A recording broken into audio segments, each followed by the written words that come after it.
Dominica, good afternoon to you. Welcome, welcome, welcome. Welcome to the Talk on the Block. If it's on the block, we will talk about it.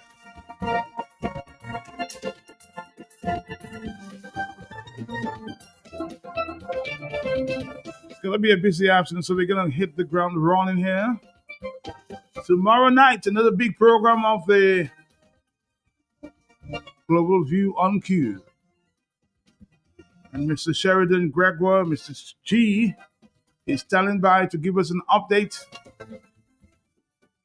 give us an insight as to what is taking place on Global View on Q tomorrow night. Mr. G, good afternoon to you. Hello, Matt. How are you doing? I'm here monitoring what's going on. Yes. What's up? Yes.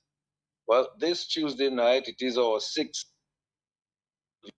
26, and we continue to engage with our local, regional, and global Q family listeners and friends of Dominica. Hold on, Mr. G. Can you repeat to the beginning because we had a drop there? Can you basically say what you just said? Repeat. Yes. This Tuesday night, it is our 6th Global View on Q show for 2026. And we continue to engage with our local, regional, and global Q family listeners and friends of Dominica. With me is my co-host, Justice Dr. Irving Andre, businessman Anderson Jolly, former CSA General Secretary Alvin Thomas, and Miss Maslin Edwards. This discussion will be about where is CARICOM headed? What are its priorities as compared to the vision of the framers of the West Indies Federation? Will there ever be a full Caribbean integration that allows the region to speak with one voice on issues like investments, trade, security, diplomatic relations, etc.? And what has CARICOM actually accomplished? Does CARICOM represent regional unity or political theater? What are the implications for individual state and Caribbean sovereignty in this new world order? And what is the role of the RSS? Why are some Caribbean leaders posturing on regional platforms for domestic political optics rather than substantive policy advancements? And do the national election cycles undermine long-term regional commitments, such as food security, removal of intra-regional trade barriers, crime, and border security coordination? We will have some follow-up questions, or if you like, talking points based on the submissions of our guests. But we look forward to the contributions of Justice Dr. Irving Andre, former CSA General Secretary Alvin Thomas, businessman Anderson Jolly, and Miss Maslin Edwards, and of course our callers and viewers on the radio, on Facebook, and on YouTube on that topic. So tune in, join us Tuesday night for more. Okay, Mr. G. Well, thank you very much. We're looking forward, of course, to tomorrow night Global View on Q. Thank you so much.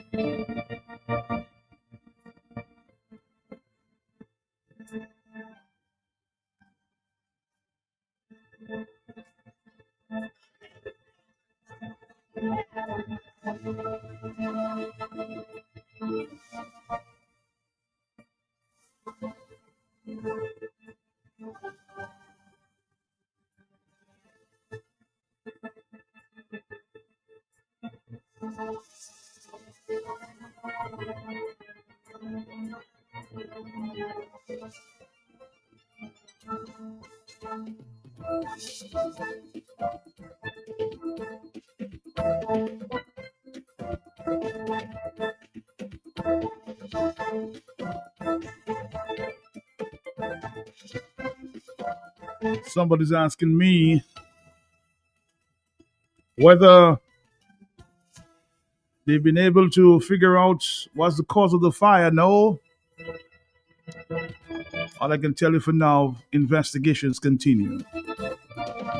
And we have standing by, of course, one of the directors of the Jolly's Pharmacy.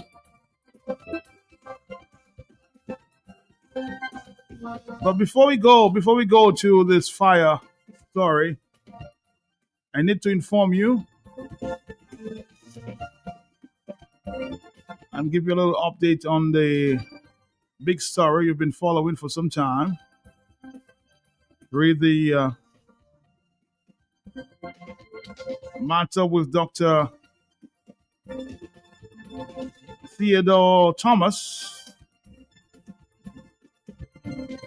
who was charged or is charged with attempted murder for discharging a firearm in the public space.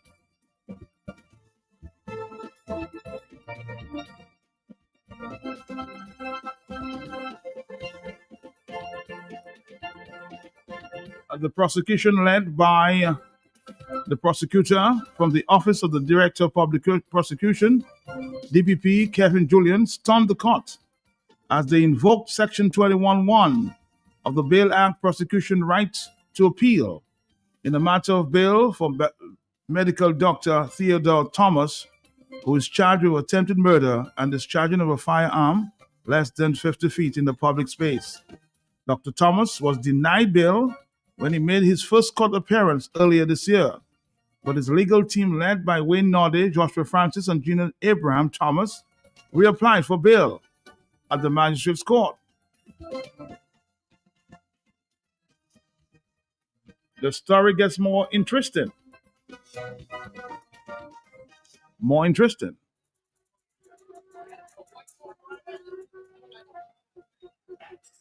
Senior Magistrate Michael Loader heard the bail application, and Julian, leading the prosecution along with Gabriel St. Hilaire, told the court that the prosecution's position remains the same. They are opposed to bail.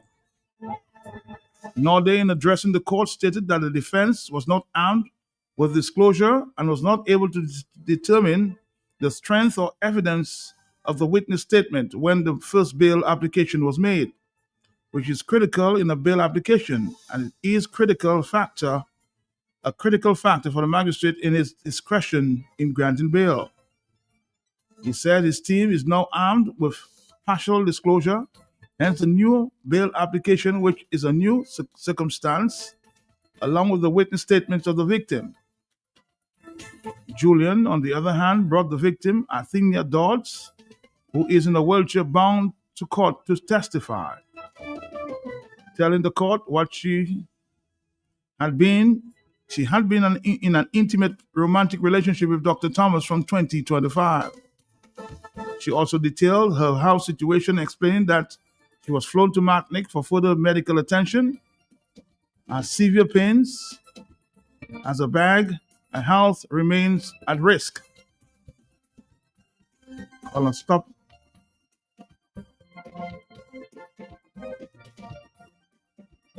That's a colostomy bag. After hearing both sides, Senior Magistrate Michael Loader decided that Dr. Thomas was not a flight risk and granted bail for $75,000. With sureties, he was asked to surrender to the jurisdiction of the court, report to the Rosenberg Police Station every Monday and Friday from 7 a.m. to 7 p.m. Surrender all his travel documents, not to interfere with the victim or any witness, and was forbidden from leaving the state without the permission of the court. However, his freedom was short-lived, as Julian thanked the court for its decision, but gave notice that the state had invoked Section 21(1), where a magistrate's court grants bail to a person who is charged with or convicted of an offense punishable by a term of imprisonment of 3 years or more. The prosecution may appeal to a judge of the High Court against the granting of the bail. He then served the court with his notice of appeal and drew the court's attention to Section 21(6) of the Bail Act and receipt of the prosecution of the oral notice of appeal under subsection 4 from its decision to grant bail. The magistrate's court shall remain in custody the person concerned until the appeal is determined or otherwise disposed of.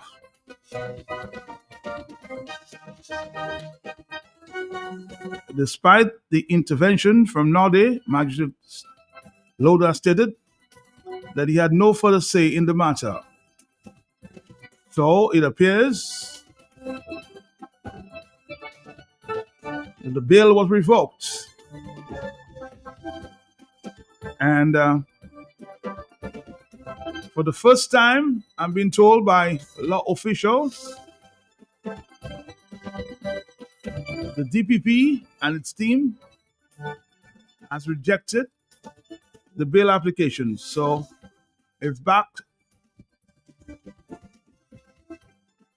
to jail for Dr. Theodore Thomas. Although the magistrate, as I said earlier, granted him bail of $75,000, it was opposed by the DPP. From my information, speaking to a lot of legal persons, this is the first time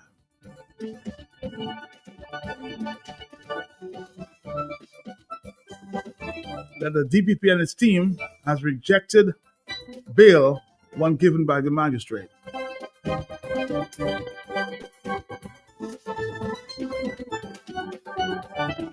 So our doctor, Dr. Theodore Thomas,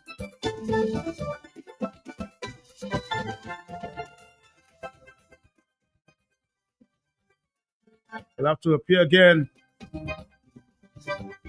maybe at a higher court, sometime in the near future. That's all I'm going to say for now. Enjoy your property, protect your property, you homeowner and businessman, protect your property, enjoy your property. Can't wait for the hurricane, can't wait till you flood again, can't wait till you fly out and all your business coming out. Remember, no insurance company will insure your property when a storm is approaching. Get ahead of the hurricane season. Insure with a company who gives you the assurance of payment for your valid claim. Come speak with us at the New India Assurance Company Limited, upstairs AC Shillingford and Company Limited, 24 King George Street, Roseau. Bring along an up-to-date valuation from a qualified engineer and get insured today. Where money don't count and never be to touch you. A fresh market, a bright day. We are open 7 days a week with the top of the line products. Well stocked supermarket and pharmacy, health and beauty care, fresh produce and meat, prepared daily, hot and cold kitchen, ready to go meals, sandwiches, salads, and desserts at your fingertips. Easy access, located on the bayfront, environment friendly, and our staff are approachable and ready to assist. Have you figured out who we are? You got it. Fresh your one stop. Everybody don't count and your pocket don't touch you. Fresh market, never did a white day. Fresh market.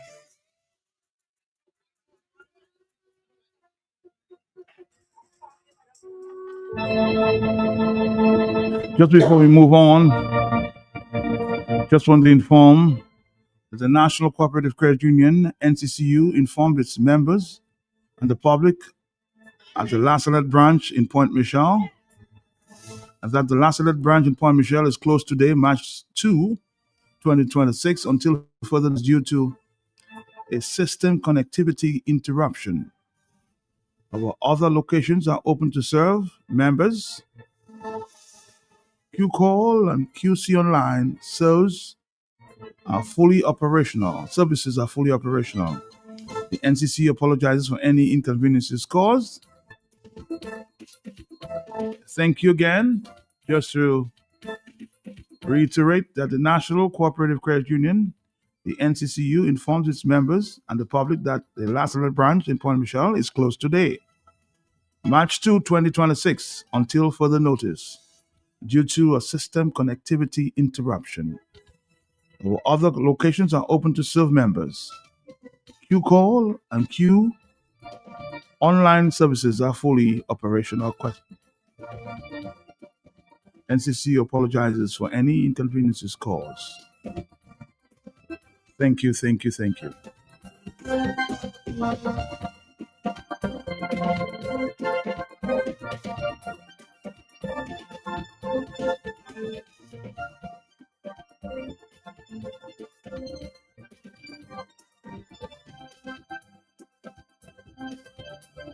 And I know you guys have been following the story there for some time. There's another story, another breaking story, that police have formally charged a male individual in connection with sexual intercourse with a minor. The individual has been slapped with unlawful sexual intercourse, indecent assault, and unlawful sexual connection with a minor. He made his first court appearance today, March 2, 2026, where the charges were read to him. These matters are of an indictable nature to be tried at the High Court before a judge and jury. Hence, he was unable to enter a plea. The prosecution did not object to bail. However, his lawyer, Wayne Nodde, informed the court that they were not ready to deal with the application. As a result, he has been remanded at the Dominica State Prison until March 6, 2026, when a formal bail application will be made. The matter was then adjourned to Monday, June 22, 2026, for case management. There are two breaking stories here this afternoon, of course.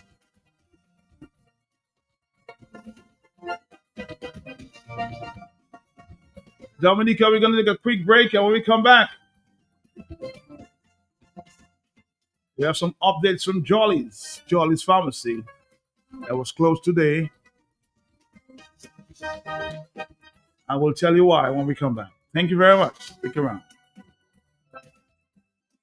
Just me goal winning Roseau again. Same place outside Flossie's. I tried to dock in, but you had time see me. Where? Story start again. Million, lot of my power with Gaza. Saka fella, I said the same thing you doing, shopping at Flossie's. And you don't have to tell me the same thing you tell me last time because I busy. Is to hear him way. You reckon? About my pocket the boy. I won't tell you that I save money in food and drinks when I buy quantity. I save more. Oh, shucks, man. Well, when you're still telling me, I know already. To pack a spit in my, but it can him up here for Palais. I will tell all my friends from London, US and Dominica to come to Floss's, right next to the Rosa Market. Open Sunday to Saturday. Floss's can't do but toujours. Looking to remodel your home? Visit Universal Elegance today, where comfort meets style. Whether you're looking to uplift your living room, bedroom, kitchen, or bathroom, we've got all the perfect pieces to transform your space. From cozy sofas, elegant dining sets, home electronics, to home appliances. But that's not all. We've got a lot of amazing deals and prices for you as well. Hurry in today at Universal Elegance. Call us at 448-5100 or visit our appliance department at 45 Great George Street, opposite the Austin's University, or our homes department next to the Green Supermarket. Also, you can shop online at www.buymuslims.com. Come in, your dream room awaits you. Universal Elegance, Locally born, locally grown. place to shop for home.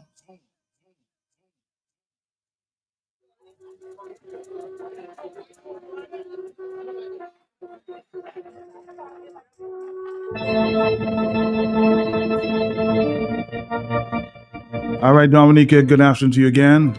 This is Q95. And we heard the news this morning, of course.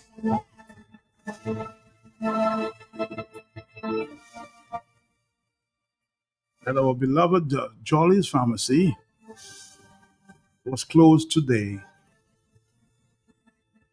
I can tell you I went to the other branch, one of the other branches down in the Fockley area, the mega store. That was a big rush. So all traffic moved to the other side.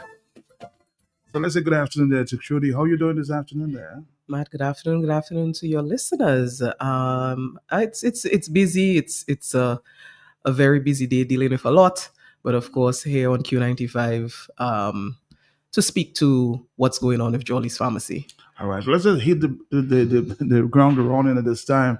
What is the latest? I know you sent me a message this morning saying that things are shut down for now. Yes, so of course, due to the fire which impacted the property on the King George V Street branch severely, Jolly's Pharmacy on King George V Street branch is closed today. And of course, until further notice, until further updates can be given, the staff is working tirelessly to, try to see how things can be restored as much as possible. But King George V Street remains closed today. And of course, that's a very popular branch of Jolly's Pharmacy.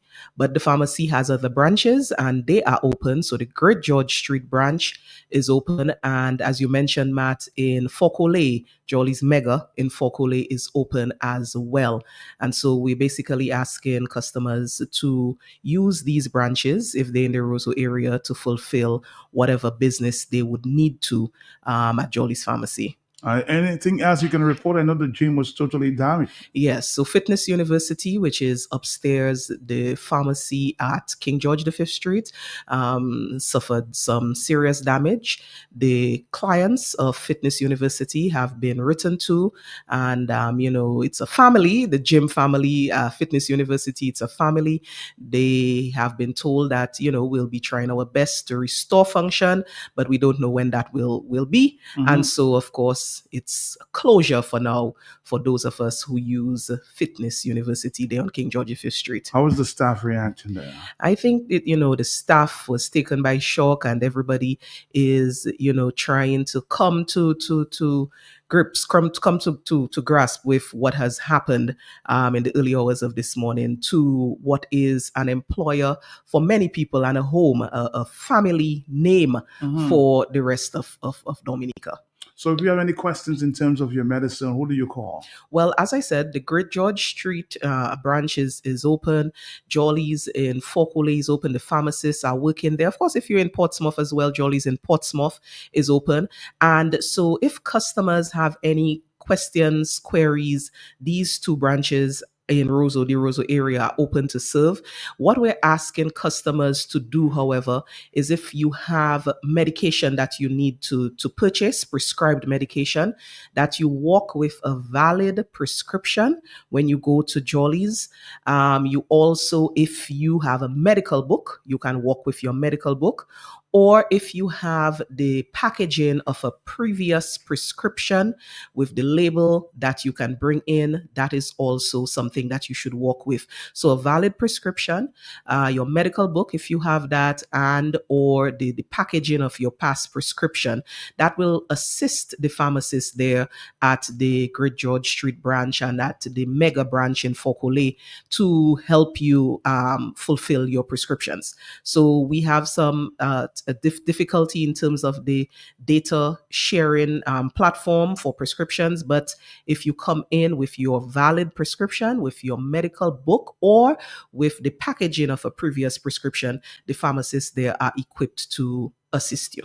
How much damage did you notice yourself? How much damage was caused downstairs? I know there's a lot of water there. Yeah, I have not been able to see myself. As a matter of fact, when I did try to access the building, it was cordoned off, and the police are doing a very good job up to this time of keeping people, away.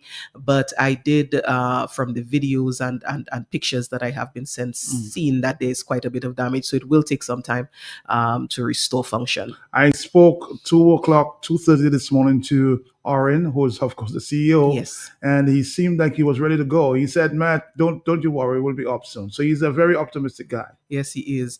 And of course, I want to, on this public platform, just extend best wishes to the managing director and the management team and staff of Jolly's Pharmacy, because it is going to be a long road to get back to the function of before the fire. But I know that the team is ready to stand firm with Jolly's and to do what needs to be done. And Oren, as you said, optimistic. and I am sure we'll get things back on track. Anything else you want to add before you go? Just to generally assure customers that we are still ready to fulfill their needs. The Jollies, the customers are our top priority, and that we have facilities at other branches that can assist, and to assure customers to continue to shop, continue to support Jolly's Pharmacy, always leading the way in healthcare, always there in the community.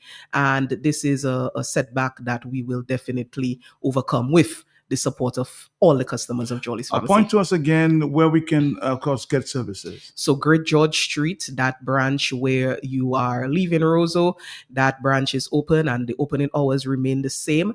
I believe that branch closes at 6 today. And Jolly's in Fort-Collet, right there, Jolly's Mega is open. Matt, as you said, the traffic there is heavy already, but it remains open until 8 p.m., I believe, this evening. So these are the two in the Roseau area. And for the people in the north, you are generally unaffected. Jolly's Portsmouth remains open as well.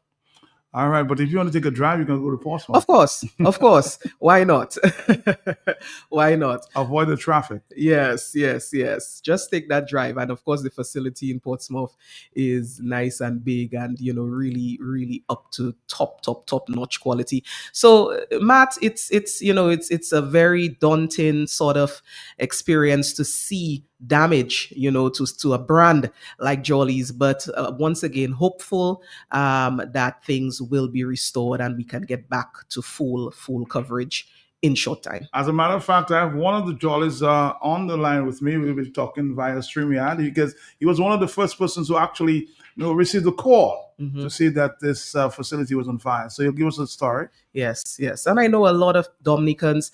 I was told that, people who were on site very early on last evening with the fire expressed great concern. Yes, there are many businesses who were impacted. And I also want to, send out wishes for recovery to these businesses. But I understand that the word on the ground was that people were very scared about being impacted by that fire. Let's say good afternoon to Mr. Anderson Jolly. Any word for Trudy before you go? Well, it's always a pleasure to hear Trudy on the mic. It's a sad day. We've lost a lot, and I think we've lost a lot of people don't know we lost 2 buildings, and we lost our entire drug storeroom as well. So it's going to be a little road. So the building that we actually, the whole Jolly's building, but the one where there was the Chinese store is one that I bought a few years ago as well for Jolly's. So we lost that building as well too.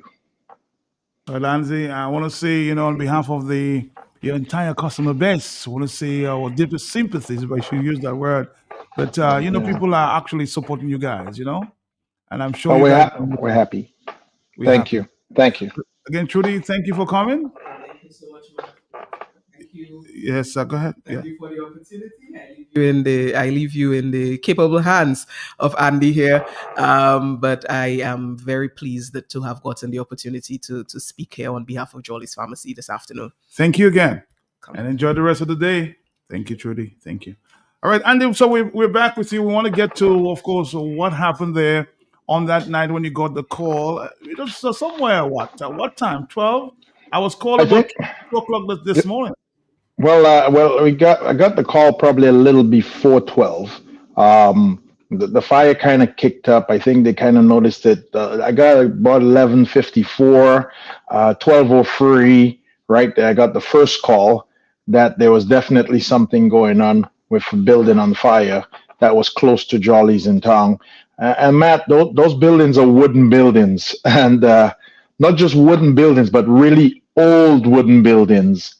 So, and it's hard to say whether we're going to have to wait to see exactly where the fire started or what might be the cause. But it was about midnight, call it, when we got the first call.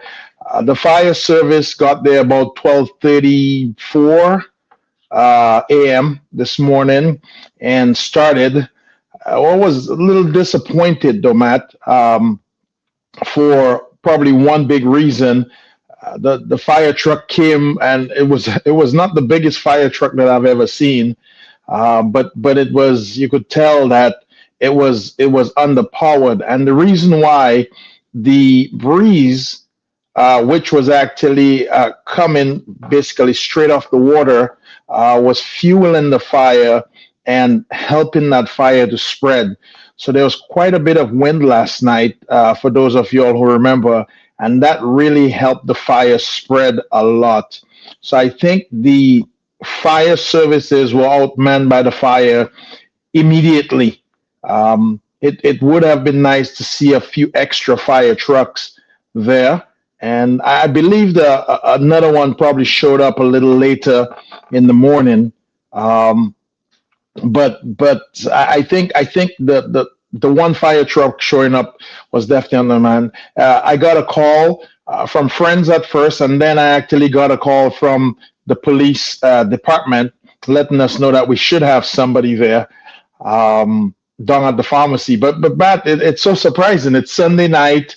A lot of people either turn off their phones, spend time with their families. So a lot of time, it's very hard to get a hold of people. And I don't know if you're one of those people, Matt. Do you turn off your phone when you go sleep, Matt? Sometimes is that what you?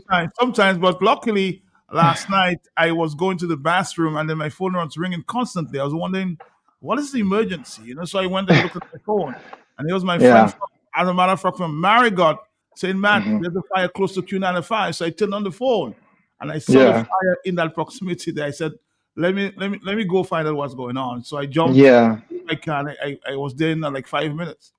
Yeah, a lot of people turn off their phones, but Matt, it's shocking in a day and age like today. And one of the things that would have been nice is if there was a way to alert the entire public if something was going on in a particular area. And at Carnival time or at Creole Festival time, for instance, Digicel or Flow has these blasts that they send out, which is the telling you where the party is or what type of discounts that Digicel is offering. It would have been nice to have something like an alert. And in the US, for instance, we have an Amber Alert if a child goes missing, and we have different alerts, flood alerts. So everybody who is in that area or whose phone is naturally in that area will get this loud buzzing song. It doesn't matter whether your phone is off or on, this thing goes through your phone and it gives you this alert that, hey, you need to pay attention to what's going on here. And it would be nice if we set up something like that, because in this fire, we didn't have any loss of lives, I believe. We did have about 7 or 8 buildings that got injured. But Matt, could you see what would happen if we had a densely concentrated area where people will live in? And for instance, it was in the middle of the night, again, 12 o'clock at night, and you had to go through waking up people and trying to call people on the phone. I mean, this could have been a really dangerous thing. As So a matter of we fact, Andy, I will tell you, I had some friends in the area. I don't know if you know a guy called Fat Boy and a few friends, yes. who actually went on roofs, using the hose to wet the other buildings that had prevented the spark from going on. Yes, yes, there were hoses being used, which is also a little, I would say, disappointing. It was nice that the fire people and the fire trucks came in and did a really wonderful job for 4 or 5 hours. But Matt, they took 30 minutes to get from Roseau to Roseau. It's a 2 mile stretch, which is, when you consider how long does it take you to get 2 miles, so that was a little questionable as to how long that fire service took to get there. This fire, I think a lot of this could, maybe if we got there sooner, probably with better equipment, could have been prevented. But again, no loss of human life. We lost a lot. And I'm hoping that all the parties involved have some sort of insurance, because I know that the place that we rented to the Chinese folks that had the store there, they had a lot of storage there. Us as well, we lost that entire top floor was a storeroom. We have the gym facilities. We lost everything in there. The offices got burnt down as well upstairs. We had a full rack of computers and a server room upstairs. And Matt, I'm going to tell you, people don't understand cost sometimes. So I'm going to put in context what the cost is. The server room that we had upstairs is, and the equipment that was in there, approximately 750,000 US dollars. That's the cost of just one room. 750,000 US dollars for just that one room with the servers, because these were the servers that controlled everything, all the information, the storage, the data, the sales, just about everything. Not, it was backed up, but I mean, this is what it transitions to, the switches and everything in there. You're looking at about 750,000 US dollars to just replace just that one room. So hopefully everything was insured. The drugs that were upstairs, anywhere you're looking at anywhere about $2 million worth of drugs that just went up in smoke this Just morning, like that. just like that. And it's really sad. Plus the buildings, of course. We're not even going to talk about the buildings and the structural stuff, in there. But it's something that we have to look at. Roseau itself is it's fast becoming a place that is probably not viable to business. It's very, very hard to do business in Roseau. And Matt, one of the most, I would say, crazy or things you can possibly even think of doing is trying to do construction in Roseau, especially on that busy corner where you have a bus stop and you have tourists and you have all that stuff going on. And if you try to do business in that little corridor right there, it's going to be an extremely difficult task to do that. So we definitely have to look at that properly and see what we can do. One of the things people don't understand with fires, Matt, is the fact that fire does quite a bit of destruction. But what finishes the destruction is the fact that you're putting water on the fire. Because once you have the fire burns everything, then you come in and you put water, then all your electricals now have water in them. So now you have to... Medicine. No, your medicines, everything has water. Your products have water. It's very important though that, and I want to share this with people because sometimes in Dominica we do not really think first before we do things. A lot of that smoke that was coming from those buildings, very, very toxic and carcinogenic smoke, and those buildings, Matt, should be properly quarantined off, and nobody should go into them, or even because a lot of that stuff that's in there that burnt, that's all chemicals. That's all, even the drugs that burn, the drugs, the wood, the paint, all that stuff is so carcinogenic for your lungs. I've met many people who suffered from lung cancer. And they're like, well, how did I get lung cancer? Well, these are the things you have to inhale. You got to get into some of those areas. So I do advise people to use caution. And a lot of people said, when I say, hey, did you go in that fire? Because there's a lot of chemicals that burnt in there, whether it be gasoline, whether it be this, whether it be that, or whether it be paint. And some of those buildings might have had some lead in there. So they said, well, I had a mask on. And I'm like, oh, that doesn't really help a whole bunch. So we need to be very careful when it comes to things like that and pay attention before we go into these buildings. We're a little concerned. Some of those buildings are very tight. But man, I want to go back to a story. You know, one thing I didn't see last night, or even this morning as of yet, I didn't see our representative for Roseau. I think I have somebody in the line. On my, yes. Of course, we have difficulty with the phone, but you can call me WhatsApp, and if you want to share, yes, the conversation here this afternoon. Go ahead. Of course, I think Black Pepper's on the telephone. Andy, stick around. Yes, Black Pepper, you wanted to say something. Go ahead. Yeah. I just wanted to give the Jolly's family and the Jolly's family and the Jolly's employee a little strength now for that ordeal they're going through and everything, Matt. It's a sad situation, but at the end of the day, Matt, while we expect accidents, while we expect this kind of things from time to time to go on, we have the responsibility as better thinking humans how we have to operate proactive. Proactive is the key all the time. Let the natural causes ridicule being proactive, but at the end of the day, we have to stand firm and try to put things in place to be proactive. I mean, I'm listening to Andy talk there, and I'm saying to myself, there's little common basic things that in our firefighting ethics, and we have to look at to implement to be able to respond in the appropriate way. It's about doing surveys as to what buildings in Roseau. That's where the fire marshal comes in, like in the States. They make pop-up visits, regular visits to come and check your infrastructure, see if everything is up to code, see if your exits are on, if your sprinklers are working.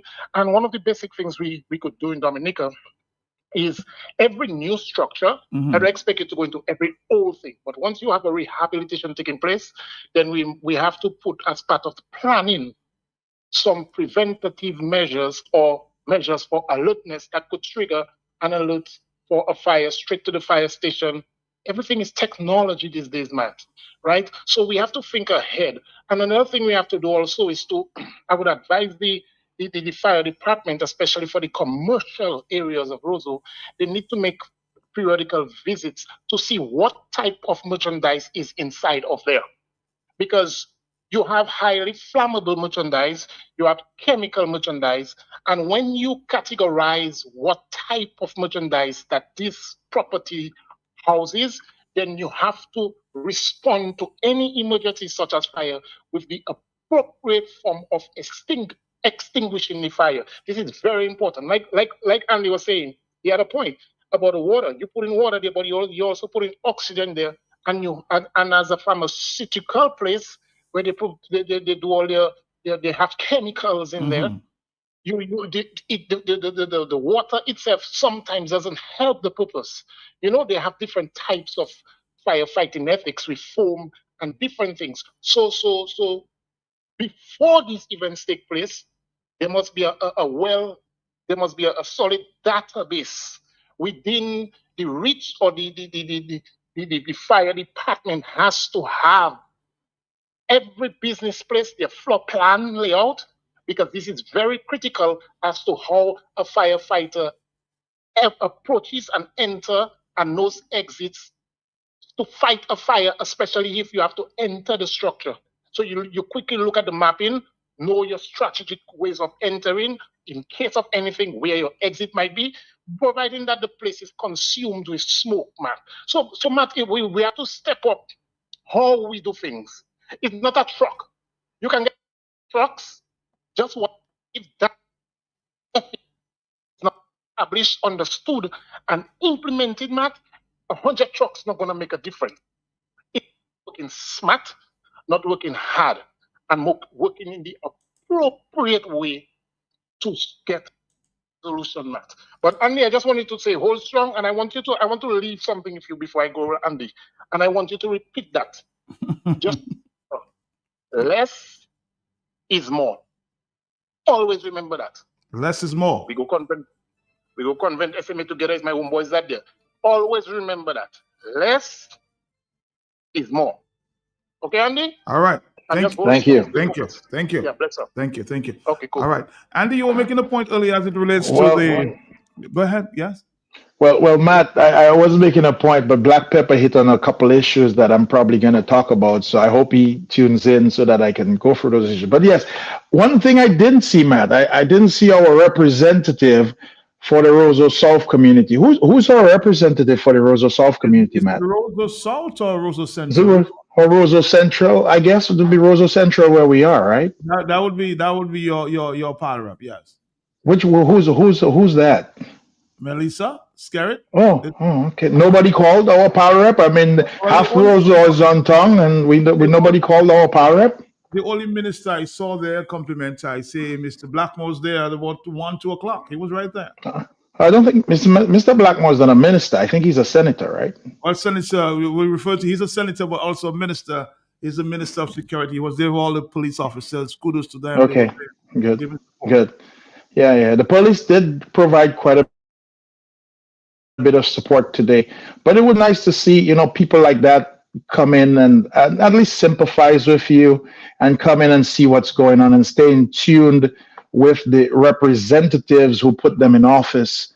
But again, we've never seen our power rep for anything, so it's not that even Rosa was on fire. I don't think we would see our power rep. So we've never seen her before for anything. So I'm just gonna leave it at that. But maybe she has gone to the family members. I heard the Prime Minister put a post this morning to say that he will support any recovery efforts for family or those involved. So maybe through the Prime Minister, she sent a message to your family. Maybe you'll tell us or give us an update as to what. Have you heard anything about that? I think the Prime Minister doesn't do his own PR comments. You know that, right? I think somebody else does it. But anyway, I haven't heard anything as yet. Haven't seen anything. But I don't want to dwell on it too much because it wasn't something that I was really looking for. If you're expecting something, it's one thing. But if you don't receive it, you were not expecting it, then you don't worry about it. Does that make sense? Yes, it makes sense. But I think you were making a point earlier in terms of inhaling Yes. these poisonous substances. A lot of the fire officers Yes. on duty this morning did not wear, this mask that would prevent these toxins from going in. And that's Well, yes. Well, one of the things that we probably need to focus on is probably getting our fire services some good equipment, something that's safe. Obviously, as you know, there's a lot of protective helmets, protective this, and again, like the gentleman who just called in said before, we don't know what those chemicals were because literally as I said, we had one storm burn down and there was another storm on the other side that burnt down as well. The fire marshal point that he brought up was a very good point, Matt. Before you go, Andy, I'm just reading there from Facebook, and I want to, of course, say that to you because somebody just texted to me. She said your power rep, Melissa Popon-Skerritt, she said there in a message on Facebook, our city faced a difficult night as a fire broke out, affecting several businesses in Roseau. While the damage is significant, we thank God for His mercy, as the situation could have been far worse given the high winds at the time. I extend sincere commendation to our fire officers and also the first responders whose brave and steadfast efforts helped to contain the blaze and prevent further devastation. Behind every one of these businesses are families, employees, and livelihoods. The impact will be felt across our community. Now is the time for us to stand together. Let us show solidarity and support to those affected to begin the process of recovery. Roseau has always been a resilient, and together we'll rise again. So that's your power rep. So you have to take kudos to her, Andy. Well, as I said, Matt, in my previous statement, I didn't see the power rep on the ground. Everybody else showed up, and we haven't. Again, like Matt, those are simple messages that can be constructed right off Chat GPT without any effort at all. So I don't think a message on Facebook is probably appropriate for something like that. As I said, it's nice to see the people in our community. Dominica is a very small place. There's really no need for us to communicate via Facebook. We should focus on communicating via face-to-face, especially if you are the person who's representing us. That way you can have an accurate description of exactly how we feel or what's going on in the environment. So again, the Facebook post is a good place to start, right? It's a start. I don't know if it's a good place to start. You have to keep in mind, my mom, who is the owner of Jolly's Pharmacy, doesn't even have Facebook. So again, like I said, And I think many of those little shopkeepers might not even have Facebook. So, assuming that you put a message on Facebook assumes that these people have Facebook. Okay, I get you. But they do have faces, man. They do have faces, not Facebook. Okay. We're going to take a break. We'll come right back, Andy. We're here. This is Q95. This is Talk on the Block. Andy, stick around, Dominica. We're Thank going to you. come back. Thank you. Enjoy your property, protect your property. You homeowner and businessman, protect your property. Enjoy your property. Can't wait for the hurricane. Can't wait till your flood again. Can't wait till your roof fly out and all your business coming out. Remember, no insurance company will insure your property when a storm is approaching. Get ahead of the hurricane season. Insure with a company who gives you the assurance of payment for your valid claim. Come speak with us today at the New India Assurance Company Limited, upstairs AC Shillingford and Company Limited, 24 King George Street, Roseau.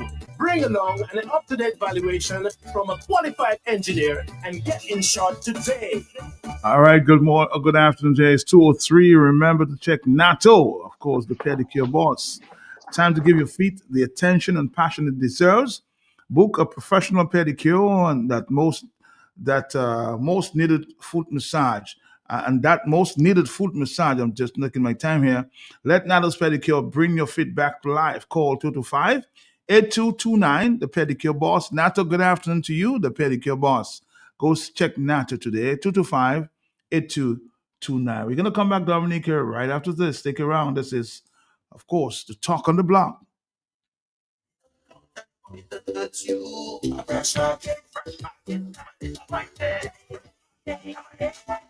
are open 7 days a week with the top of the line products. Well stocked supermarket and pharmacy, health and beauty care, fresh produce and meats prepared daily, hot and cold kitchen, ready to go meals, sandwiches, salads, and desserts at your fingertips. Easy access, located on the bayfront, environment friendly, and our staff are approachable and ready to assist. Have you figured out who we are? You got it. Fresh your one stop. Fresh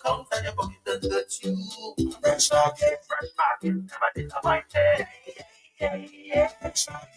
Just me goal winning Roseau again. Same place outside Flossie's. I tried to dock in, but you had time see me. Where? Story start again. Million, lot of my power with us, huh? Saga fella, I said the same thing you doing, shopping at Flossie's, and you don't have to tell me the same thing you tell me last time because I'm busy. It's to hear him way. You reckon? I'm my pocket boy. I won't tell you that I save money in food and drinks when I buy quantity. I save more. Oh, shucks, man. Well, when you're still telling me, I know already. To pack a spetty moi, but it can even pepper palais. I will tell all my friends from London, US and Dominica to come to Flossie's, right next to the Rosa Market. Open Sunday to Saturday. Flossie's can't do it to you.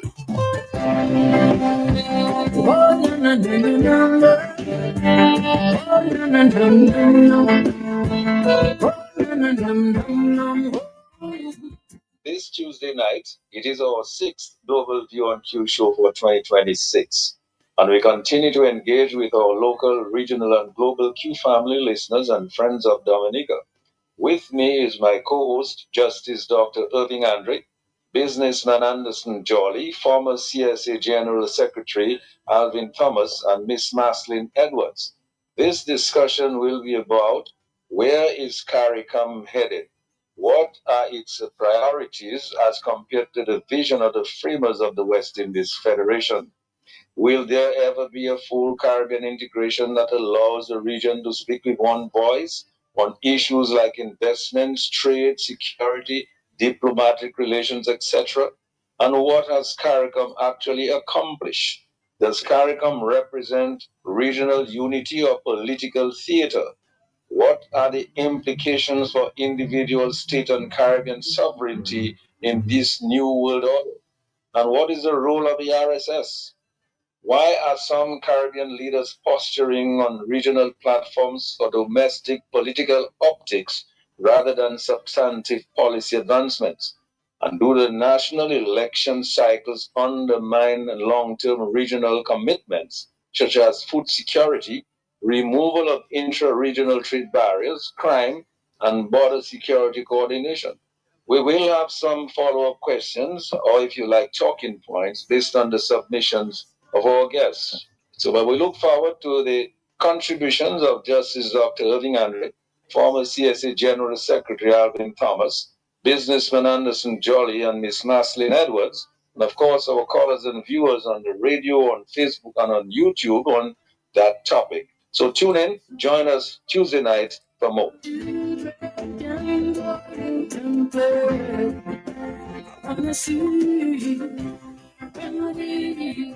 All oppression will be gone, and the people will structure freedom at last. Freedom at last. Remodel your home? Visit Universal Elegance today, where comfort meets style. Whether you're looking to uplift your living room, bedroom, kitchen, or bathroom, we've got all the perfect pieces to transform your space. From cozy sofas, elegant dining sets, home electronics, to home appliances. But that's not all. We've got a lot of amazing deals and prices for you as well. Hurry in today at Universal Elegance. Call us at 448-5100 or visit our appliance department at 45 Great George Street, opposite the Austin's University, or our homes department next to the Green Supermarket. Also, you can shop online at www.buymuslims.com.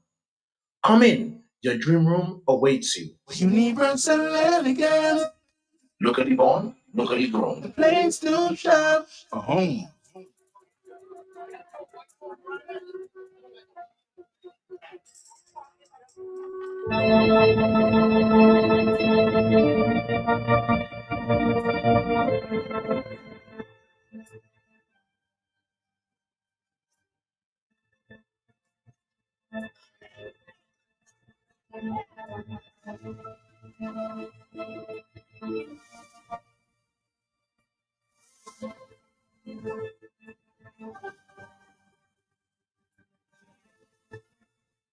All right, Dominica, we're back. Andy, before the break, we were, of course, speaking to the issues of the equipment used by our fire officers. Somebody said to me this morning, yes, we spend a lot of money on SeaWorld and festivals. Why don't we equip our fire officers with more so they could do a better job? Andy, what's your take? What's your take? Well, definitely, Matt. The fire officers were definitely outmanned of this fire. I mean, literally, you again, like I said, here it is that we're talking about building an international airport, but and we're talking about, oh yeah, it's going to be finished in 2 years. But I mean, where are the trained fire personnel that's going to be manning things like that? Where we had one fire truck show up on Sunday night. If we had, I think, some more firefighting power, it would have been much greater. I saw there was a car that was burnt severely at the front, but here we were trying to out a car fire with water. I think that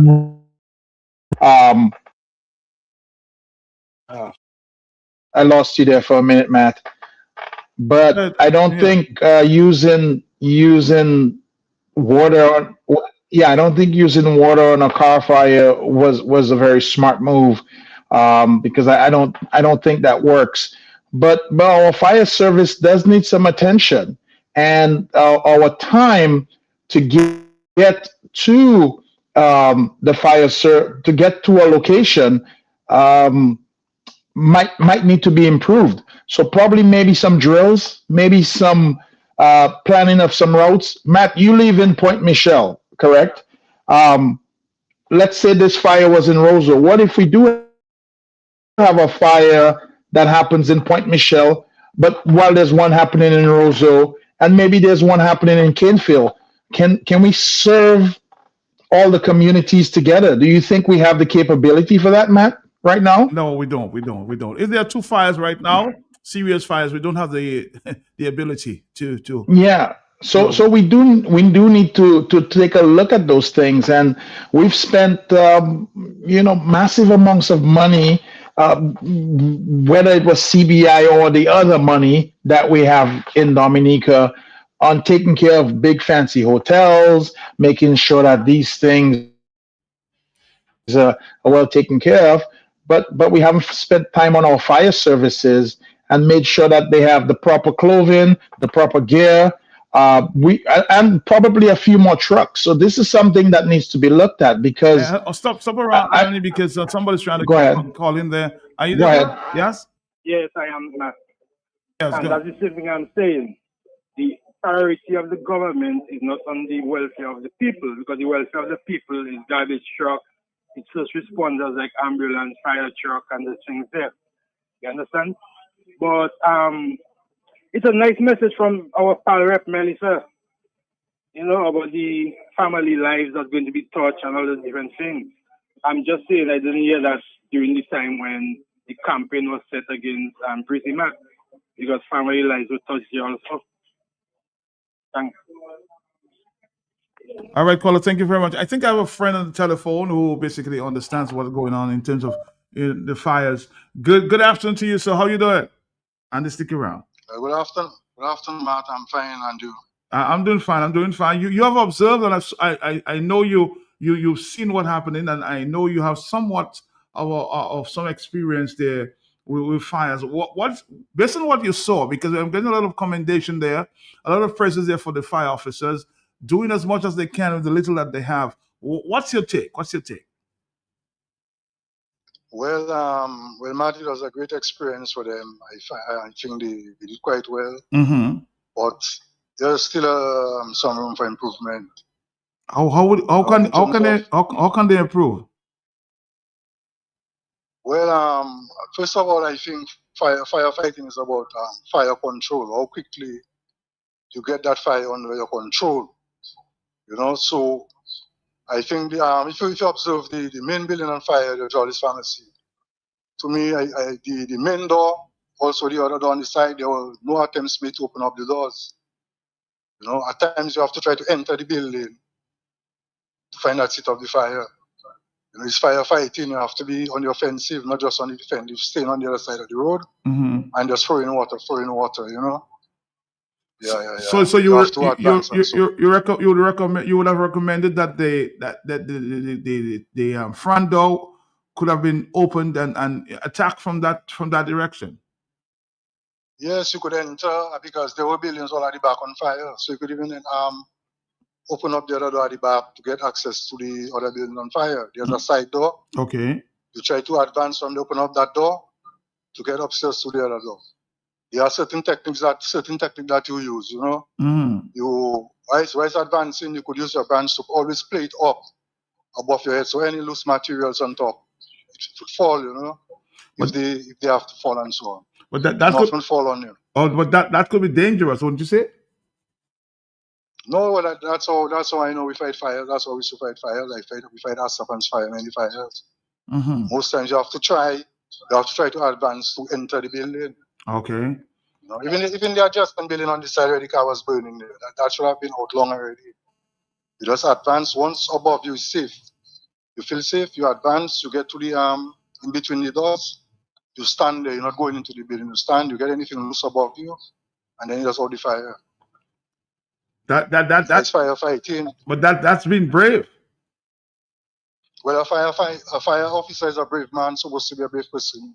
Mm-hmm. That's the job. But you have to get dirty. It's a dirty job. You have to go in the inside the building, even after use something like a ceiling hook to get below, because you see all on top of smoke and so on. Mm-hmm. So you use a ceiling hook, you go there, you lift up all the debris and so on to get the water under there. Okay. Even the car fire, as Mr. Jolly said, is gasoline. So there are certain techniques you can use. You just stoop and you go underneath the vehicle and you give it some fast sweep and so on. With the hose or jet, and then you get advance and try to extinguish inside of the vehicle. But I myself, I would not even waste time on the vehicle. I'd more concentrate on the adjacent building Okay. How that building pass and concentrate on Jolly's pharmacy at the same time. That's the main building. But Even I saw fire in Cork Street even when Annie building was burning. Right? Fire officers, they stay on the road and they send in the water. And if you observe Annie door, the downstairs, they never really open that door. Right? We always approach the main entrance as much as possible. You know? So that's firefighting, you have to be aggressive. But tell me though, Ben, you sound like somebody with a lot of experience. Can you pass some of that? Can you pass some of the experience to guys within the fire structure themselves?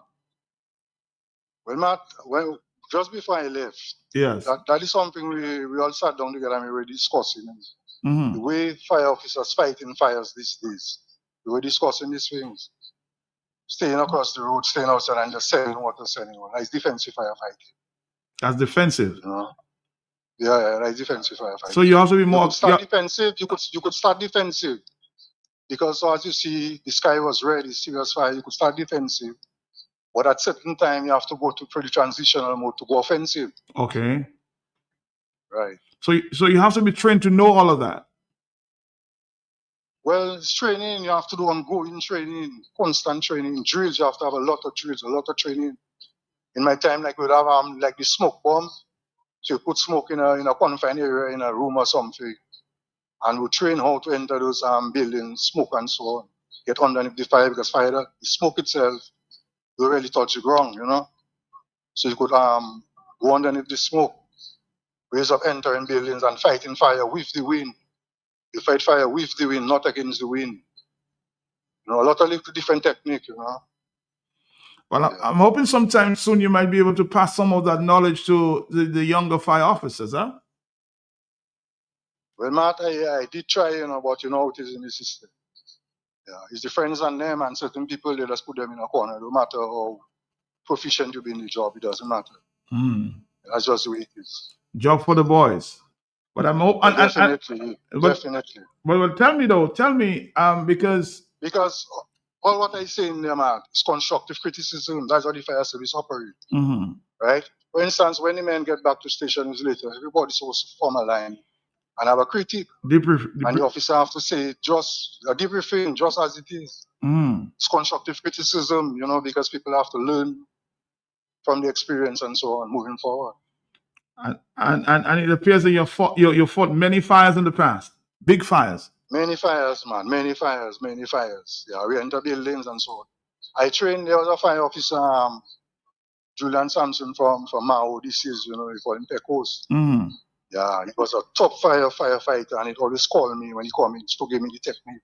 Or to stay within the door for a while, play my branch first, and safety is very important, you know. It's simple, man, it's just training and ongoing training, and they'll pick it up.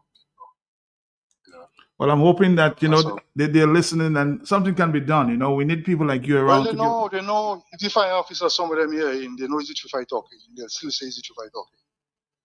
You know that? Constructive criticism now. All right. Well, I want you to continue giving them all the criticism that you can once it's constructive, okay? But again, Matt, thank you. Of course, a friend that I know, a top fire officer, fighting fires there, and he says, you know, there's a lot of knowledge you can pass, but it's it says maybe sometimes we are not professional and, you know, don't do things the right way. Thank you again, my brother. Thank you very much. Matt. Thank you. Yes. Matt, one of the problems that was available as well, you know, I received a call from the police officers. I'm very grateful to all the people who've called, to all the well wishes that we've received. I mean, I've probably gotten over 100 calls since this started. But Matt, one of the things that was most difficult was finding the owners of the building or the people who own the businesses. It was not until morning a lot of people showed up. A lot of these owners literally, and I hate to say it, turn off their phones at night, and that's how it is. And to tell you the truth, I cannot say anything because my mom was the same.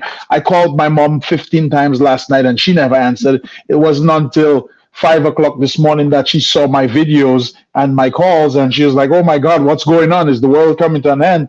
And I said, "Mom, you cannot keep your phone off while you sleep. If there's a fire in your house or something's happening, how we gonna reach you?" And she told me plainly, Matt, and she said, "God is in control." And I guess that's the answer for everything. God is in control. He looks over me. And I'm like, yeah, but who's looking over the building in Roseau? So we I think we have to do a little better, Matt. But a lot of those owners, getting a hold of them to try to get into the building or to try to gain access to some of these outfits was very impossible. So I think we have a lot to learn from this fire.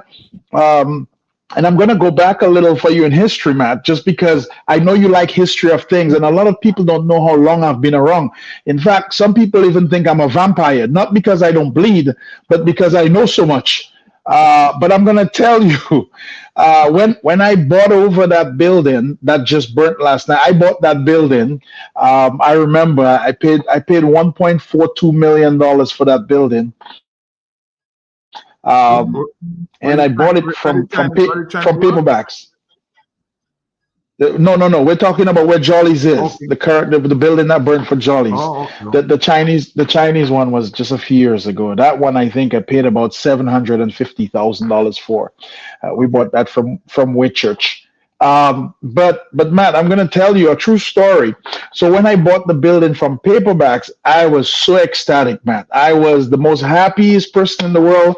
I just started my pharmacy career in Dominica. This was back probably, I would say, about 97, 98.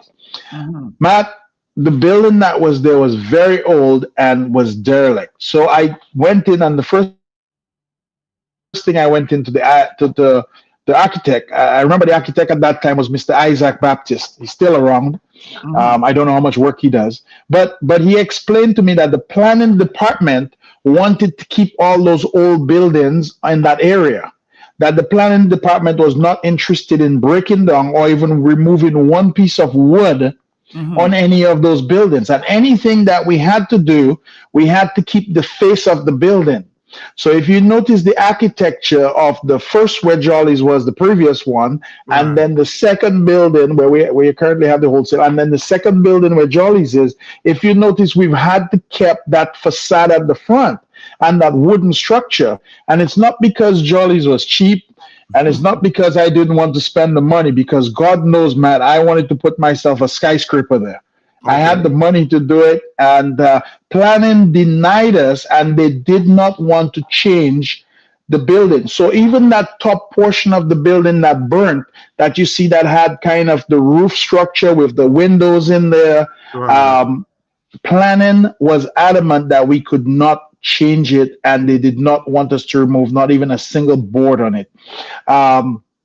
These buildings were stuck together. So I remember sitting in a meeting of the planning department and letting them know that what this is firewood. And one of these days, the only thing that we could do with it is put dough over it that we could make bread with, because that thing was going to go up in smoke. And planning department at the time denied the application to break down the entire building, or to even accept a diagram with the front of the building not in place, because the tourist boats were coming right off there, and they wanted to keep the architecture of that area, kind of because the French built that building. So if you go right around, every building that burnt right around that area has that same architecture, because they've literally prevented the landowners from updating any of those buildings. Matt, keep in mind, up to today in Dominica, and I'm going to say this on your show so many people understand where I'm coming from, none of these buildings have sprinklers in them, and we still do not have a code to have sprinklers in any of the new buildings that we build. The second part about it is that planning does not take into consideration that Roseau is a very concentrated area, and there needs to be more spacing between these buildings. A lot of these older buildings are joined together at the hip, which makes it impossible to build, impossible for anything to happen. The only thing it makes there a possibility of is a fire, because if a fire starts in building A, it might as well be in building B.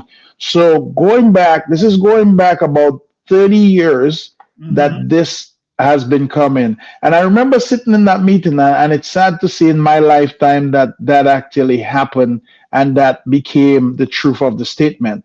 The next thing that we don't have in a lot of these buildings is we don't have a lot of security. We don't have the fact that if something happens in one of those buildings, very few of those buildings have multiple exits.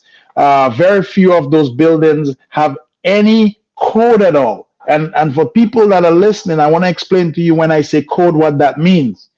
What that means, Matt, is that one door down from Jolly's, they put a restaurant on the top of the building in this, and then below the building, Matt, if you go online, you can actually see it's still there right now. There's the barbecue grill that's sitting right there at the bottom of the building on the corner, sitting right there for everybody to see. And I'm thinking, first you have a wooden building, and then you put a barbecue grill right there in the building.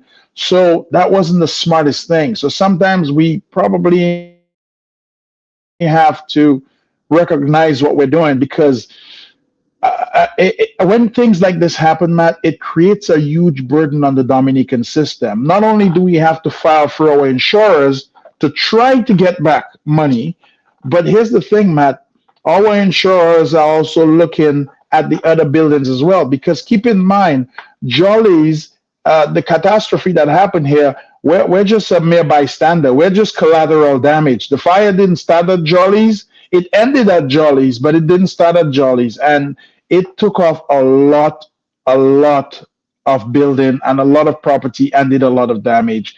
So it's going to take quite a while to repair that and to see how we go through. Fire damage is never easy. If you get fire damage, Matt, you might as well just grade everything and start all over again. It's very, very hard to repair fire damage because the fire goes deep and then the water does the rest of the damage. The electrical connections are all spoiled. We have all our computers that were upstairs in our offices. Everything is burnt. So we have to restructure the entire network. So literally, that's starting all over again with anything that we have to do. So that's where we start. You need some new gym equipment for sure. The university you have. Well, there's and that's the sad thing, Matt. I'm glad you brought that up, because those were some of the first people to call in. Was the people are very serious about their health, and they are gonna need their gym, and they're gonna need everything it takes to keep their bodies in shape. So we're gonna have a slight problem for a little while. So we are definitely at a loss for the gym in particular, because there's a lot of people who kept themselves in shape with that gym. So yeah, but we have to do a little bit better, Matt. At least we can come up with an Amber Alert in case something is happening, to alert people in Dominica. As I said, we can alert them when it's Creole Festival and when it's Carnival. There's no reason why we can't alert them when there's an issue. But somebody's asking whether there was a fire alarm. Did you have a fire alarm in the building, though? Well, we do have an alarm in Jolly's. Okay. Yes, we do have an alarm in Jolly's, which has fire on it as well. But we were there. I mean, I remember calling my brother, and he was on the way already to Rosa when I called. And I called a few of the other members, managing staff, and they were just, they were scrambling and getting out of their homes, because I sent them all the pictures beforehand and I started to call them. But by then, Jolly's was not on fire as yet. So, but by the time, it doesn't really make sense. By the time the alarm goes off, that thing was burning down already. So, right. But we were lucky enough to be able to dig this line. Go ahead. 4257. Good afternoon to you. How are you? Good afternoon, man. Good afternoon, Andy. Good afternoon to you. Yes. I'm very sorry for what happened to you all. Jolly has been the number one pharmacy in Roseau, as we know, from inception, way down on just across from where all your building is. How you call that street? Great Judge Street? That's King George. King George. Well, there's King George and Great George. Jolly first pharmacy First pharmacy. was Oh, way up on that the first pharmacy was area, on Great George. Yes. Great George Street. Right. From there, I have been with Jolly from inception, and I never give up on Jolly. My sympathy is going out to all you. But something I observed in Tongue today, where the hose and them are the fire hose, water hose are concerned. Some hose connect to a hydrant, and there are plastic wrapping the mouth of the hose on the hydrant. Plus the hose leaking. What kind of pressure are you going to get on that? No pressure on that. Don't got power, don't got pressure. And if all of them was like that, so with that kind of wind that was going last night, let's say, thank God, some of the buildings were there that are there were not wooden buildings. And we are building like I said this morning, we have a big hospital, but we haven't got the equipment in the hospital, and we have doctors that can do the work at the hospital. It's the same damn shit. Same thing. Everything you have to go to medicals. I would really like to know, can you get the connection of medicals and the government for me, please? Because there has to be a connection, because things failing in the hospital and medicals always on cause. Cost. Bye-bye. All right. I'll tell you what, from what I gather, it's owned by, part owner, I think some Cuban doctor may be part owner of medicals. That's all information I have, Blue. That's all I can share. Okay. But back to you, Andy, back to you. Blue is always a joy. Blue, thanks for your concerns and your comments. You know, Matt, they told me as soon as we started to get back the money from Kondwani Williams, looks like they tried to burn down the money. So that was one of the comments that called me this morning. Somebody called and said that. I said, nah, let's get serious. No, let them know that money from Kondwani is in the bank already. Let them know that any little that we get from him, we still have more to get, but the little that we got, we put it in the bank right away. But you have insurance. I'm sure you have insurance. We do have good insurance, Matt. But here's what insurance does not consider. Many people don't think of this.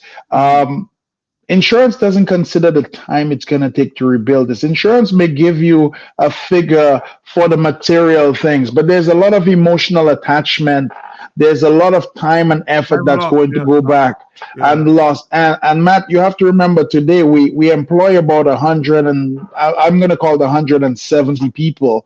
And that location employs more than any other location. So you also have to think of those people that, we can probably try to restaff or reshuffle some people, but keep in mind, there's a lot of people that are going to be out of a job or that are probably going to have to be laid off temporarily till we can get those things back in order. Insurance doesn't give you that. I mean, those people have families. Those people have, commitments. Maybe somebody bought a house, somebody got a loan to pay for something, whether it be at courts or something else.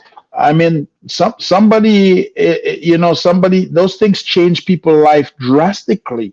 So we have to consider the human factor when those things come about. Insurance money does not take care of that. Also, people don't understand.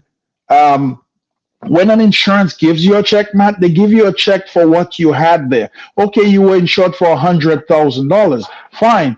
Insurance very rarely gives you a check and say, here's the thing. I'm going to give you the exact amount of money to remove everything that was there and put it back in place. Keep in mind, you have to get rid of the old debris. You have to get rid of all the old stuff, and you literally are starting back again. So the insurance really considers those things. So having insurance helps. And I'll tell anybody who does not have their home or their vehicle insured, please insure it, because when something happens like that, maybe it doesn't get you back on your feet 100%. However, it will get you started in the right direction. So thank you. Somebody's been trying to add something. Yes. Hello. Matt, good afternoon. Good afternoon, Jolly. Yes. Good afternoon to you. My sympathies is what your business is facing, and with all other business owners who have faced that tragedy. Matt, in every situation, no matter how bad it is, there is something to be learned. And so I'll expect to hear from you what you think the Dominicans can learn from that situation. My first issue is I heard Jolly say it take 30 minutes before the fire officers responded. Martin Rosso, that cannot be right. And when I spoke with my brother about that situation this morning, the first thing he said to me, thank goodness it happened by night. Had it been by day, the problem would have been worse. And his rationale is that in Dominica, in Rosso, you park the vehicles on both sides, that only a motorbike can pass between them. So if we had that fire in the day, and the fire tenders had to navigate through Rosso to get there, Matt, it would have been more mayhem for the people to bear with. So that is part of what we learn. We got to learn from this thing. Lessons. The transportation, the parking in Rosso need to be checked. People cannot expect that they go in there and they want to park there. We cannot have parking on both sides of the road, limiting the size of the road, and the fire tenders or the emergency vehicles cannot get through. That needs to be checked. Okay? And thank goodness it was nighttime that the fire tenders could have moved freely. But I'm utterly disappointed that it had to take them so long before they get there. Madam, I hear people lamenting the use of one fire truck only. I do not know when our government will listen to the people of Dominica, but apparently their priorities are upside down and in the wrong place. Don't tell me in a big city like Rosso, well, I shouldn't say big city, a big ghetto like Rosso, that you only have one fire tender to respond to fires. Something is wrong and our priorities are not right. I am certain the fire department, when they are building builds, should be checking buildings when they're doing. When you have those high-rise buildings, there should be sprinklers in them in the event of a fire. And I'm hoping that when Jolly rebuilds, that they will be looking into that, having sprinklers in the building to take care of any eventuality.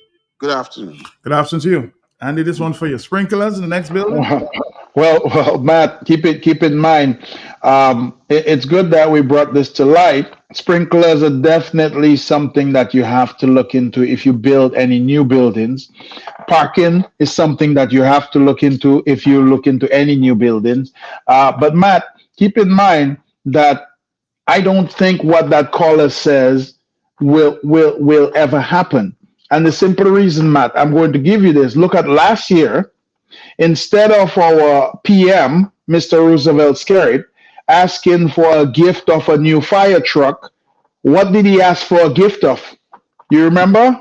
He asked for a Toyota Land Cruiser instead. So he got a gift of a Toyota Land Cruiser, which technically in his mind would serve the Dominican people much better than a brand new fire truck.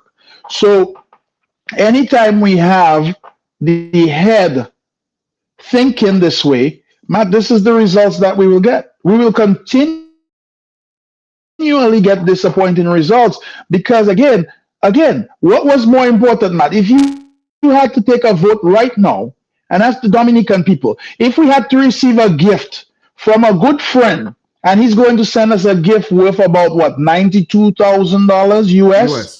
Should we get a fire truck? Or should we get a Toyota Land Cruiser? Which one do you think the Dominican people should have said? What do you think? Let's take a vote on that right now and see what we come up with.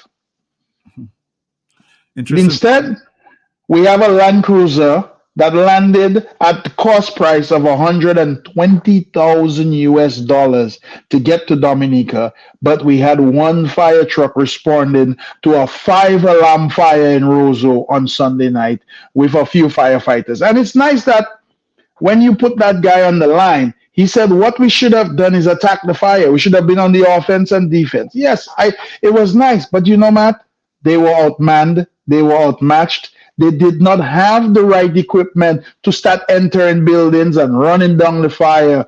This fire should have been under control when it hit the second building if everybody had showed up in time. Instead, this fire took down 7 buildings of 7 different businesses that today the government will lose revenue on. Today, people will not have jobs in. And today, the owners have to start figuring out how to start all over again, or even the fact if to start all over again.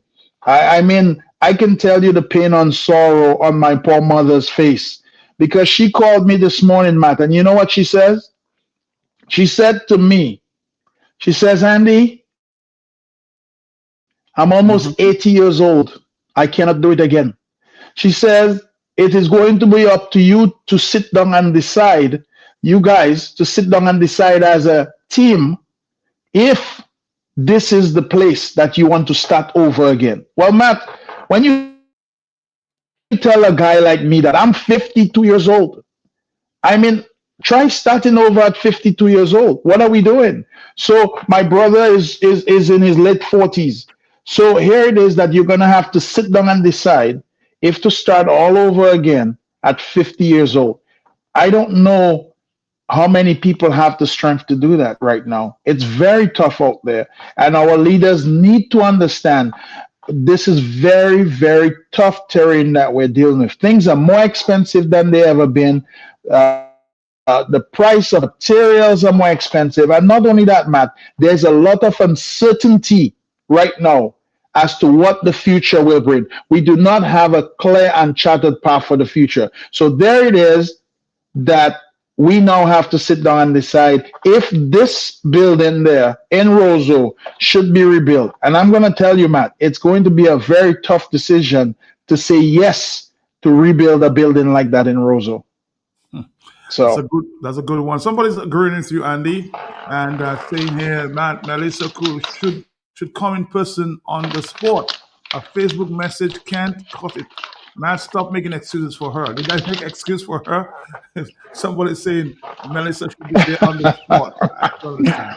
well, Matt, I think you I probably was just did reading what was because said. you said the Facebook page message. Yes, I was reading that. Matt, we got, yeah, but we have to remember that Facebook is just media stuff. You can glamorize anything. You know, the nice thing about the pictures on Facebook, Matt, they don't have to be real. You can Photoshop anything and make yourself, you could make yourself into a boy, a girl. You could make yourself black, white. I mean, you could do anything on Facebook. So the question is, when you see things on Facebook, how believable and how genuine are they? And anything that's taken off Facebook and is materialized into the human brain cannot be a guarantee. It cannot be taken sincerely. And a sincere and written, heartfelt comment, you have to really feel it genuinely from the person's heart. And Facebook does not give you that, Matt. I'm sorry. So they're right. You should not make excuses that Facebook is a form of communication for those type of things. All right. Let's see if we can get to a voice. There's other people have been trying to get in there. Let's see if we can do this. It's our telephones are giving some issues. Again, the digital number is 616-4257. You want to share. Yes, good afternoon. Listen, Matthew and Andy. Andy, sorry about the fire which took place in Roseau, and I let your family building engulf into the fire. However, Matt, it's a good time. I always say that I left Dominica to at least gain some more outside knowledge to what I have or what that has been left out, Matt. And Matt, what this fire officer has been saying, Matt, is true. Matt, we have a building, it's 9th floor, we have 180 something residents in a senior living building. And Matt, every 3 months, Matt, we have our fire drill for even case of Matt, they're not waiting for a fire, Matt. Matt, there's fire drill, there's tornado drill, Matt. And Matt, fire officers, Matt, where I live or in the United States, man, have the authority, man. Once there is a fire, it's nothing like your insurance or your building closed and they break and open the building and put off the fire. You are out in a fire and I'm hearing that Jolly's door is closed and you're just sending water up in the building going down, Matt. Matt, what kind of a training, Matt? Matt, is the same thing, Matt. This country, Matt, and its leadership and its government needs to get out of there, Matt. We can wait every time when something happens for us to call on this government, Matt, and say, why didn't you this, why didn't you do that? What is the role of a government? Is it just for SIWO, rum, and just rum drinking? And that's all this government is concerned about, damaging the youth.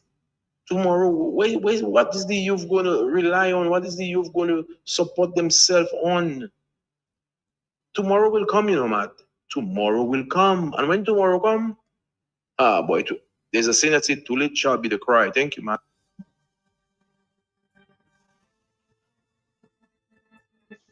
Somebody says these people in government goes to everywhere in the world and they see the system how it works. And they would not even do the same. I don't understand them at all.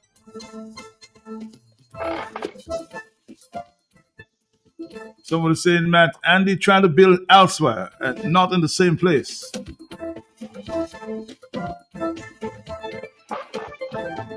I'm just reading some messages there from the Facebook page. All voice notes, stick Good around. afternoon, Matt. I heard Andy ask a question. If Dominicans will have had a choice to choose between the Prime Minister or the government of Dominica receiving a fire truck or a Land Cruiser, what would they choose? In all honesty, those idiots will choose the Land Cruiser. You know what they will say? But if the Prime Minister don't have a car, he need a car because he's the Prime Minister. Dominicans' mentality is that Scary deserve more than they do. Scarrett is their servant, but yet still he deserves better than they do. So trust me, I think they would still choose the Land Cruiser. They will still choose Scarrett pay. They paying $60,000 a month for Scarrett to stay in a house. So they will still choose it. That's not even a question. They will still choose because I love my PM. They love their PM more than themselves. So they will still choose it.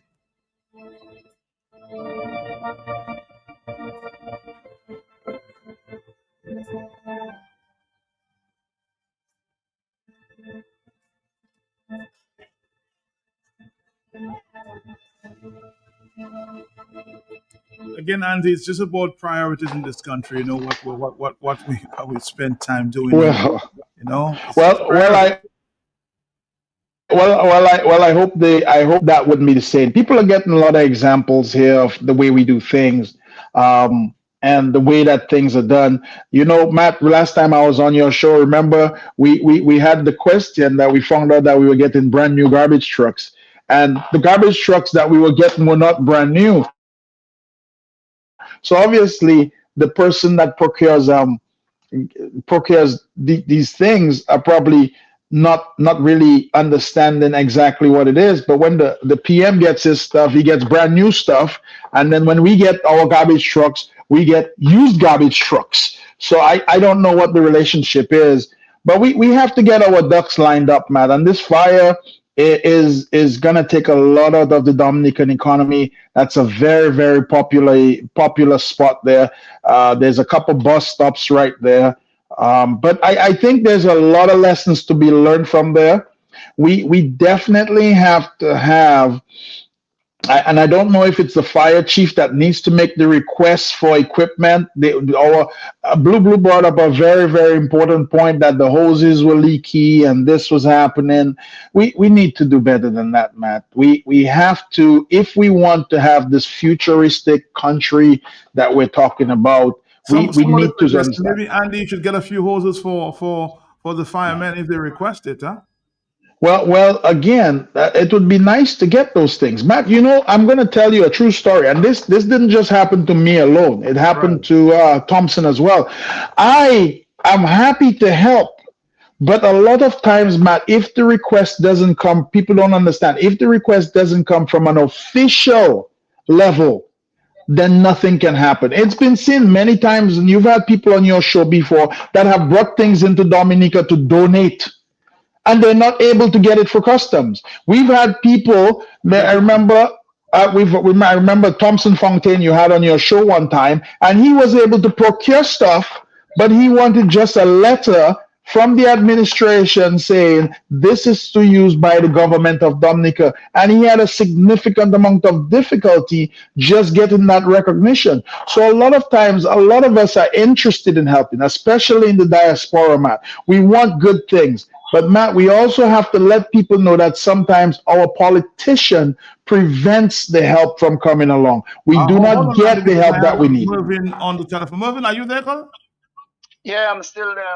Good afternoon to you. Good afternoon to Andy. Yes, good afternoon. And I want to say I really sympathize and sorrowful for what happened to the Jollis family. And I want to say my prayers and are with you all. But I want to say, Matt, earlier on when the program started, even this morning, you're giving a lot of praise to the fire officers. Mhm. And what comes to mind because of what I saw Okay. at the earlier time of the fire, we're giving praise for a lot of mediocrity, and we need to come out of that position. Why I'm saying that?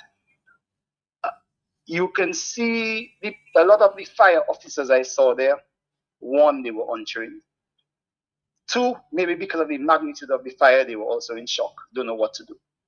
Three, when they found, all right, two ambulance rolled in. One rolled in on Old Street. One rolled in on that little cross street there. And let me tell you, by where the Waldrons used to be. And both of these ambulances put down fire officers with hoses, with hoses and officers, and trying to jack the hoses into hydrants and don't even know where the valve for the hydrant is. When they opened couple valves right in front of my eyes, in the corner of that cobble road there leading to where Marcel was fixing at the back of Q95, Mm-hmm. no water came. Now, besides that, you cannot use a hydrant to fight a fire because a hydrant doesn't come with pressure to fight a fire. A fire engine needs to be there with all the equipment to fight the fire, loaded with its tank and its mixture to fight that fire. And because of the type of fire, that fire was supposed to be fought from the top. Because what you had was the windiness that was there. You had a creeping fire from one roof to another. And you have the firemen below heating the buildings from below when the fire was at the top. So there, lack of equipment, lack of training right there. Now the equipment that was brought there in terms of the hoses, leaky hoses. I mean, when you have a hydrant that's supposed to replenish a truck with the pump to pump that pressure into the fire, a hydrant cannot do that. And when you connect the hoses to the hydrant right there on the corner of Cross Street and King George V Street, then legally the pressure doesn't reach the area and the heat in that area in the front of the building of Jollies when the building is happening at the top. When the top start catching fire, you know it must catch because nobody is heating fire from the top. There is no equipment for that. What would be needed there? A long truck with a ladder and maybe a mixture of foam or whatever it takes because you know Jolly is carrying a lot of chemicals.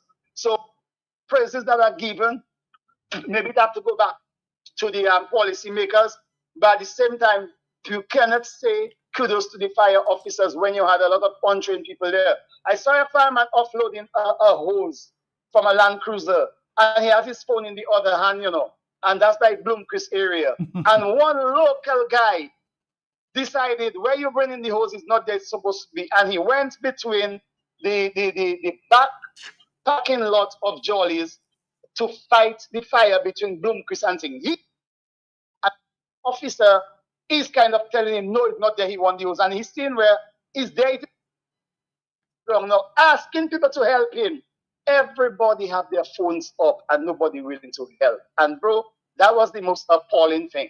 Now, the police came late, and when some of the policemen came late now, pulling the barriers, they are create another kind of problem. But that is just the water under the bridge.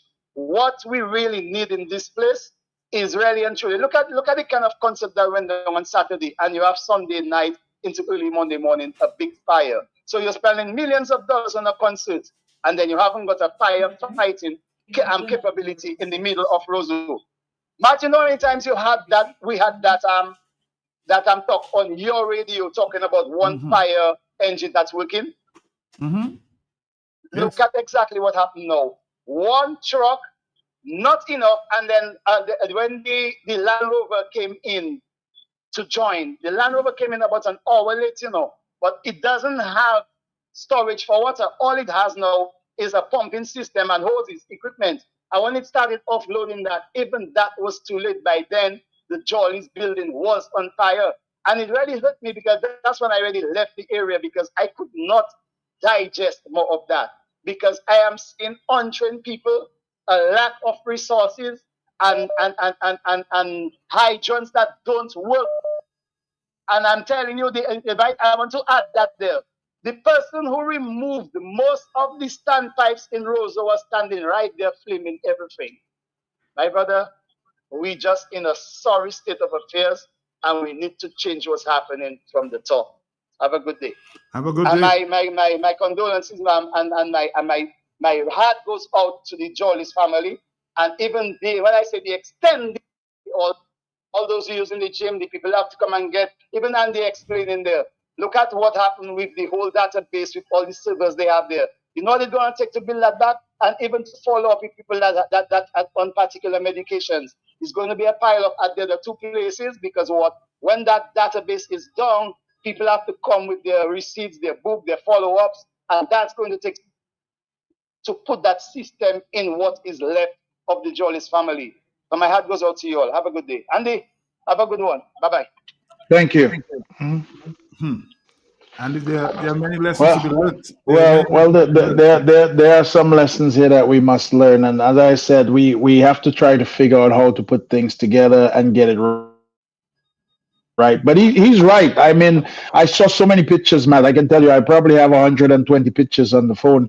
But I told you from the beginning of this, Matt, when the firemen got there, they were outmanned, they were outmatched. This fire, the fire had 30 minutes on them already. And I don't think they were very prepared for that.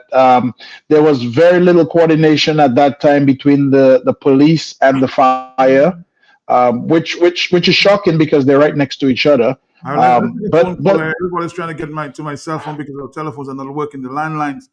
Good afternoon to you, sir. Quickly. Yes, good afternoon. Good afternoon, sir. I'm hearing some strange stories there, and I can't understand, I can't believe it. As a former fire officer, we had what they call number one. The number one truck carries around 500 gallons of water. And when we go on a fire scene and we connect our lines to the hydrant, then those lines would go to that truck, number one, because that's where all the pressure would be. We also had a truck, what we would call a hose layer, with all different types of hose on it. And then we had a number two, that was a Land Rover, with pumps on it. So I don't know what is going on in Dominica, what is going on in the fire department. Something is radically and drastically wrong. Something is wrong. Because that's not the way we operated in the time of Clement Burton, or even before that, in Tenderleaf and all these guys. So I don't know who is training them or what kind of training. And again, as some of your callers said, if you have so much money to bring people to Dominica for concerts, why the heck you can't buy new trucks for the fire department? You can give the police department all what they want, all kind of weapons, all kind of tear gas. Buy some bloody new trucks for the fire department. I am a former fire officer, and I know what I'm saying. Thank you. Thank you. A lot of phone calls, Andy. Let's take another voice there quickly. I know. But Andy, isn't that a lesson for you guys also with your system? Why not? You have more than one stores. Why not connect all of them? So God forbid anything happen, your data is not lost. Have all your computer connected, all your files, whatever it is, are connected, so that in the case of anything, at least nothing is not lost. I don't know. Maybe you guys have that. I don't know. But that's moving forward. Probably that, every disappointment can be a blessing. If you guys do decide to build back, at least you have you have a chance to do that and to make things better. So I do pray that you guys do build back. I know it's gonna be hard, but you guys do build, because Jollies have been very significant to Dominica, and I wish you guys the best. Andy, can you speak to that? No, yes, the data for sure is secure, Matt, and the data is connected and backed up. So we do have a lot of redundancies in place, but for sure the data is not the problem, Matt, and the server room was not the problem. The whole problem is just the ability to put all that stuff back together. And again, people are gonna have, maybe we might have one day of disruption, because as you know, Matt, the internet went down a little earlier, and that's why the phone system, Matt, I remember there was an agenda to put all the phone systems below the ground at one point. I don't know if that ever happened. I think it started and then it stopped because we don't have everything on the ground. And then we were also going to put all our lines, electrical lines, we were going to pass those underground. So in case we had hurricanes and stuff like that. But we may have a day or two of interruption. Orin, who is the managing director, a genius at work. This guy is very, very skilled. He'll have everything in terms of the computers up and running in no time. It will take some time, Matt, like I said, to repair that place because keep in mind, Matt, a lot of chemicals. I mean, when I'm telling you don't understand. You burn down $2 million and not 2 million EC, 2 million US dollars worth of drugs like that, and those drugs have all sorts of chemicals in them. You're gonna have stuff all over the place. So people have to understand that the cleanup part of it as well is going to be something that has to be. But we'll be back up and running. We've already contacted most of our suppliers to get more product into the country.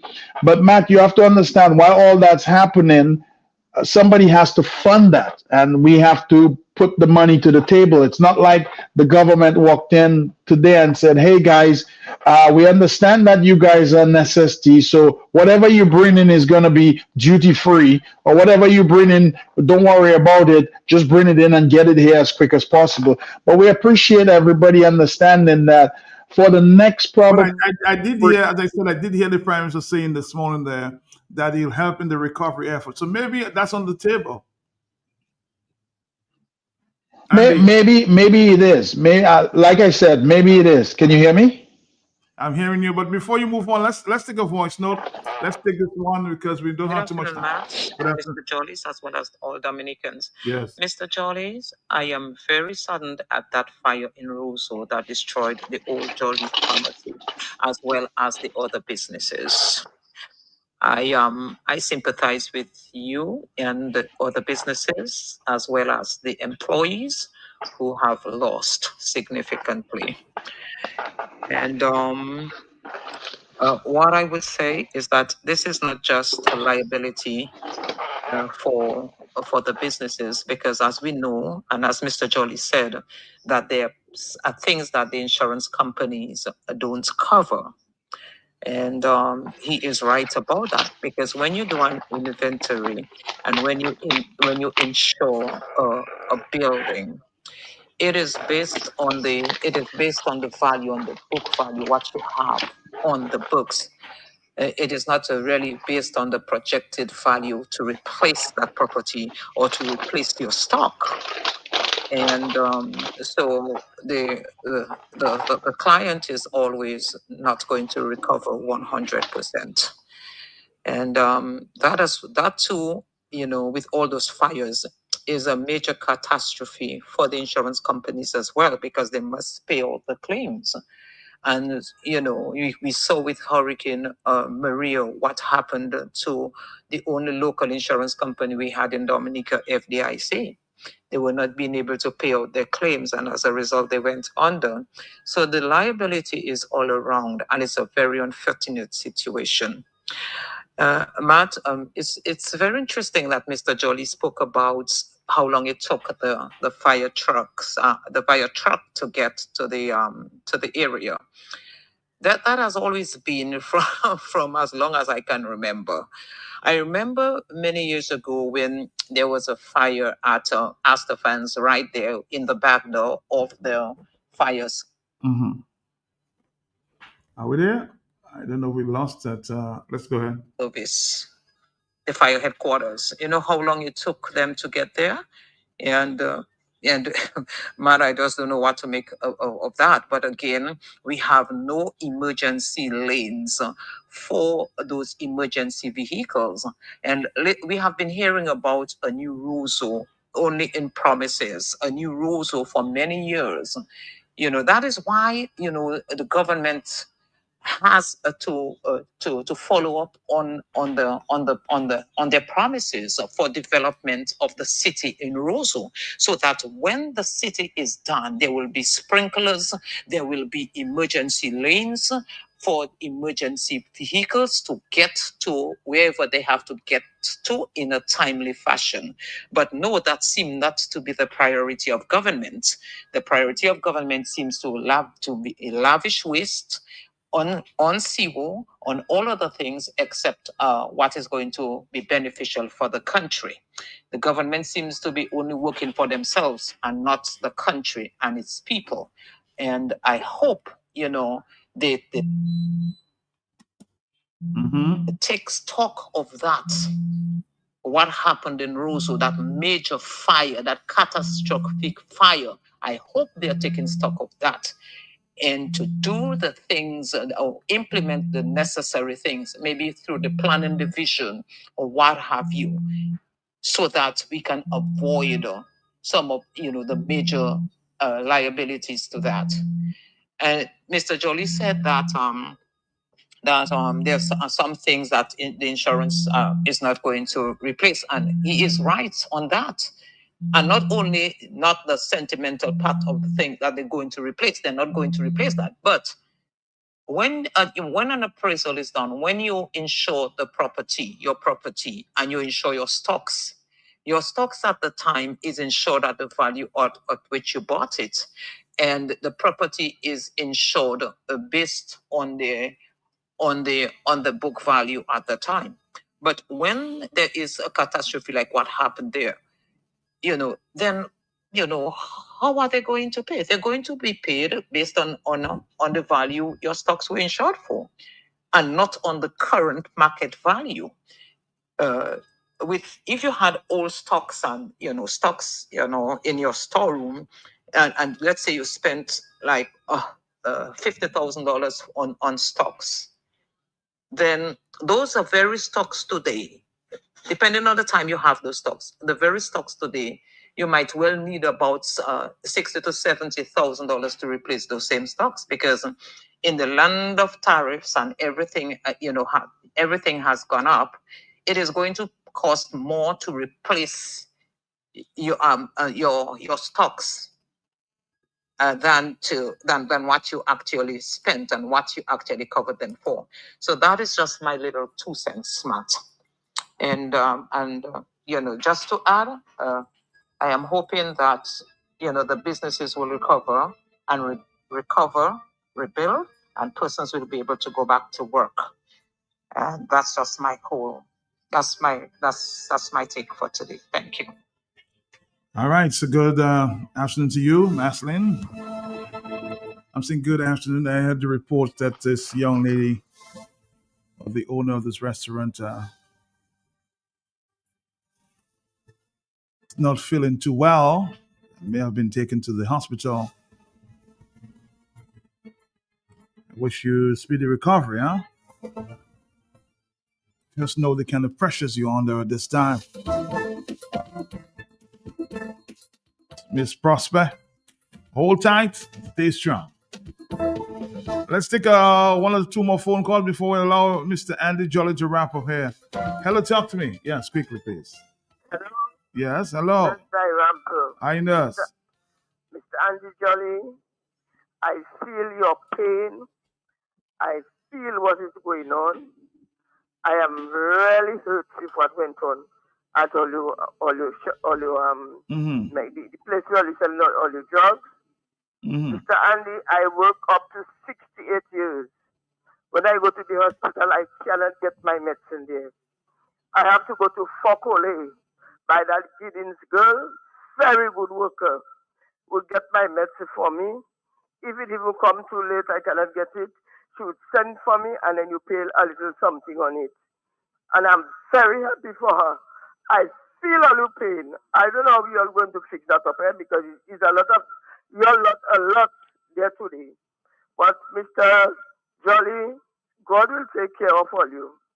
And I just wish you all would fix up something, because hospital haven't got a lot of the drugs, and you all have it.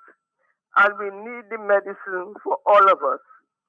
I myself am going down for college to get all of my little drugs, so I myself need it. Mr. Andrew Jolly, try your little best. God will work out something for you all. But I know you all had a big loss. but God will take care of you. You all, I love you all. Mr. Jolly, you all have been helping Dominican. You all been really going out of all your way. Continue to bless and to help us because we need that help. Hospital, I am there 68 days, I can't get no medicine. When I go, I can't get this, I cannot get this, I can't get that. It's done by Fokole, I have to go to get it. So, I am really thankful to you all, and I wish God would give you all the blessings.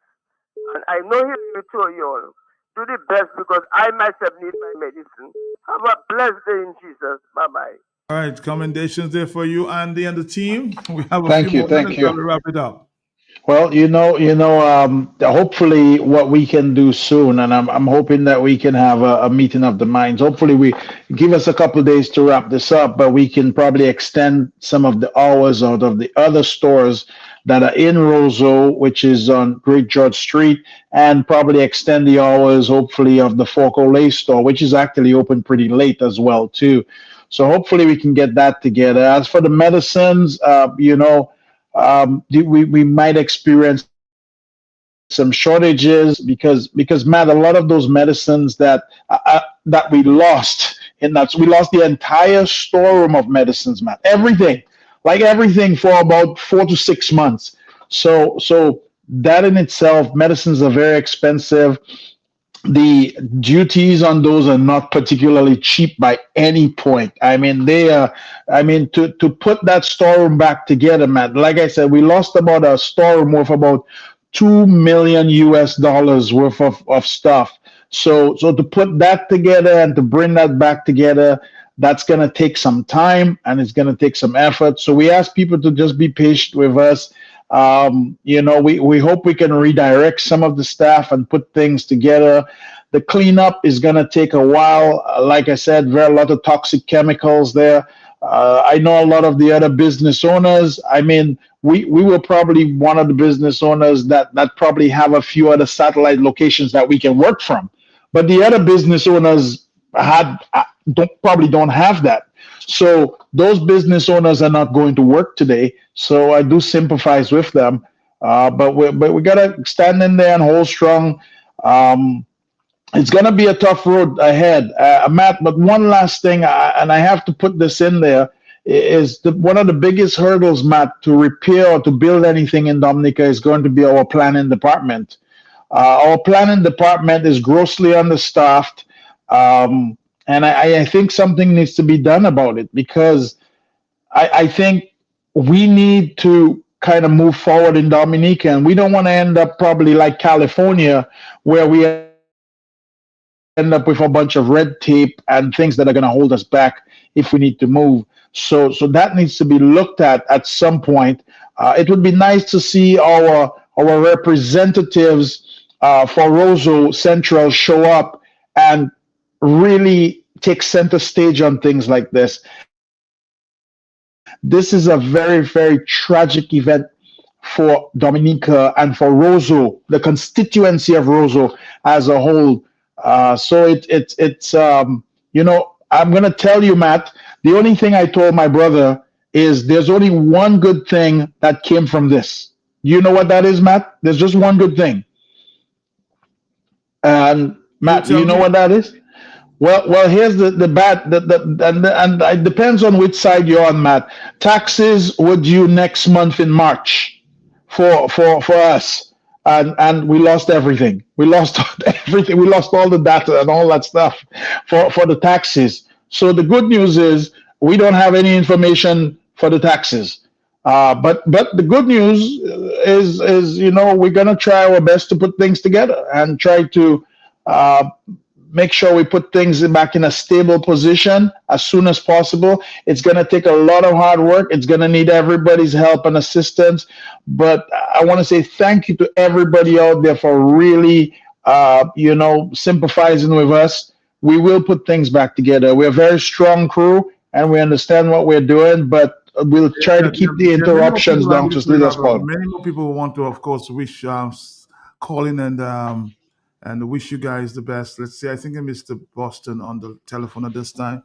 Let me Go see if I ahead. can get him here because I'm getting a little difficulty with that.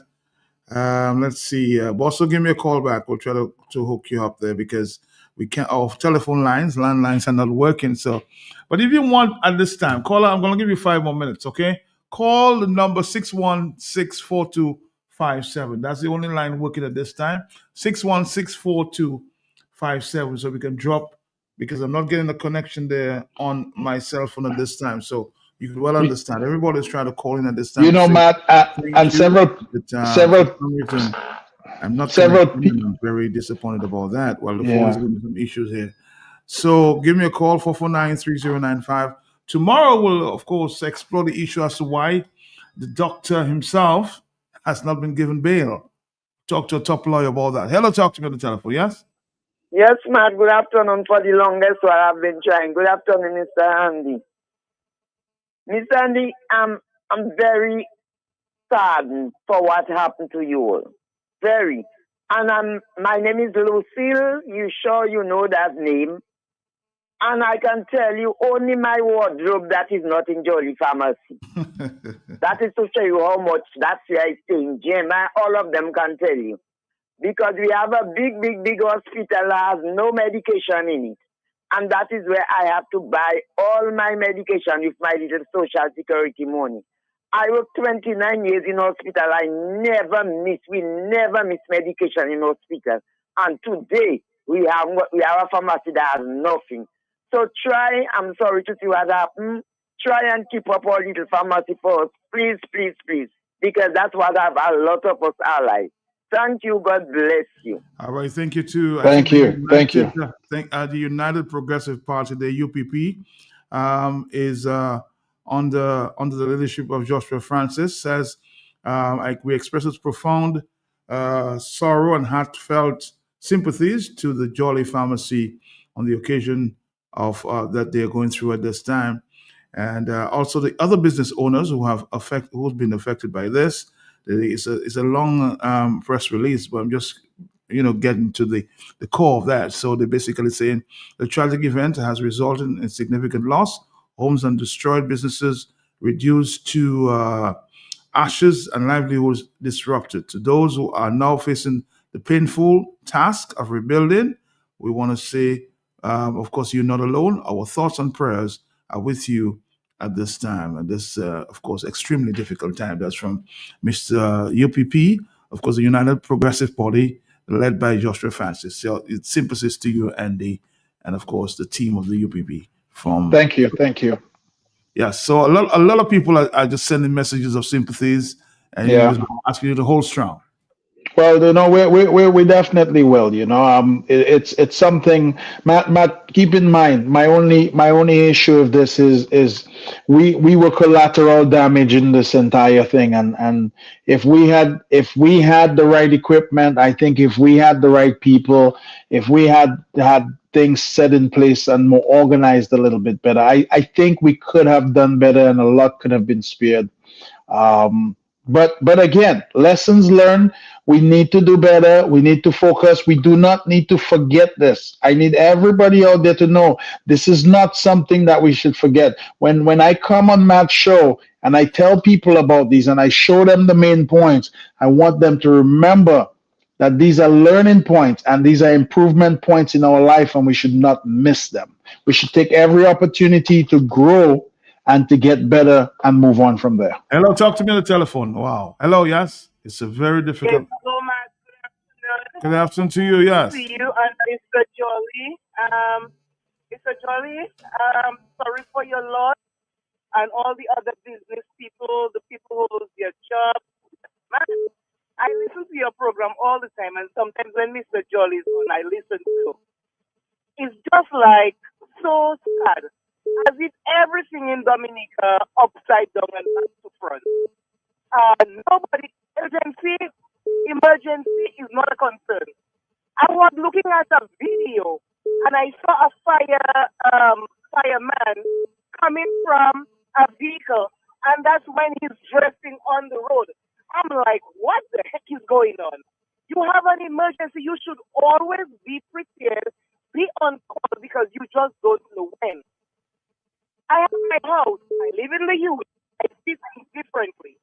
I have my house in Dominica and I want to get a fire extinguisher for my house, and it's like taking off stick with people and a kid. I don't know if I bring one in, if they're going to give me any trouble, but those are things you get, you just go and buy and you have at your home. Fire detector, smoke detectors, I don't know if people use that at home, but I mean, you just don't know when. All these things are things that give you little alarm has to going off, and people will at least there and see something mad. It is just so sad. So sad. And sometimes when you talk about things, oh, you want to bring your American style here. It's not about American style. It's a process of learning and understanding and trying to do things better. But this happens. The administration doesn't give a damn if you come or if you go. As the minister is, you putting a message on Facebook. This is just so stylish. Cool. People don't have to be supportive. Meet with them. Sometimes that's what might give them a change of heart to support you, because in some of them, you was looking out for them or you show your face. Oh boy, it's so heartbreaking. And I heard you talk about the lady at the hospital. Stress does not play much. I just hope that she feels better. Mr. Andy, you are St. John, and I don't know you, but I knew your dad, and we were kind of nice because you're from St. Joseph. So just be strong and try your best to see what can be done. Have a good day. Thank you very much. I think I have a message there from the Deputy Fire Chief before you go, Andy. Let's see if I can play this there. The Deputy Fire Chief with a message there with the fire. I'm trying to get it at this time, access it, and see if we can play it for the people of Dominica. Let's hear the Deputy Fire Chief. Yes. Say who you are. Okay, good afternoon. Good afternoon. Matthew Prosper, Deputy Fire Chief of Dominica Fire and Ambulance Services. Just a brief press release on the situation that occurred in Dominica on March 1st, 2026. The Dominica Fire and Ambulance Services Division can report that on Sunday, 1st March 2026, at approximately 11:55 p.m., the Roseau Fire Station was informed of a structural fire at the junction of Old Street and King George V Street near the Old Market Square. Upon arrival on the scene, a conflagration was observed which involved various buildings in the vicinity of Jolly's Pharmacy. Initial fire suppression was hindered by energized fallen electrical lines, which were later de-energized by Domlec. Firefighting includes a startup crew of 9 men. Fire officers who were later joined by crews from Grand Bay and St. Joseph Fire Station, and off-duty a total of 30 fire officers involved in the firefighting. 7 buildings sustained significant damage and 3 sustained minor damages. The building belonged to Singular Williams, located on the corner of Old Street and Church Street. North side of the building sustained damages to the roof and slides. A commercial building owned by Conrad McIntyre, which housed the Oasis Elegance, a complete damage of the first and second floor with roof caving. The craft shop owned by Conroy Allen, the roof caved in and building destroyed. The building owned by Colbert Crew, which housed the CG United Domlec, sustained scorching damages to the north side of the building. A commercial building owned by Ken Robinson, which housed Craven Restaurant, operated by a tenant Louvain Prosper, was completely destroyed. Jolly's Pharmacy, buildings which housed the business of offices and gym, were severely destroyed by fire, while pharmacies sustained water damages. Z-Zone store was owned by the Chinese. This building was completely destroyed. The building which housed the One Port restaurant and bar, sustained scorching and minor fire damages. The building which housed the Ruins Bar, located at the corner of Old Street and King George V Street, sustained scorching. Raffle building located of Patty Shack, sustained scorching to the softened side of the first and second floor. One Toyota RAV belonging to the proprietor of one affected business place was also destroyed by the blaze. The Dominica Fire and Ambulance Services and the Commonwealth of Dominica Police Force are conducting investigations into the cause. The Dominica Fire Services wishes best regards to all those who were affected by the blaze and wishes the business of owners well in recovery. We would like to thank all fire officers and police officers for their great support and all others who volunteered their assistance during the incident. And we also like to thank the general public for their cooperation. Thank you very much. All right. That was the Deputy Fire Chief speaking to Kala Zimbabwe just a short while ago. Thank you, sir. Thank you, Andy. That's it. A wrap up. Thank you, Matt. Yes. Thank you very Well, much. no. Any final comment before you go? Well, like I said, it's lessons learned. We gotta learn. So Matt, like I said, this started at about 11. I said 11:54, but he said 11:55. But yes, it started early and it went late. I think we didn't get the fire under control till probably early this morning. And you know what was weird, Matt?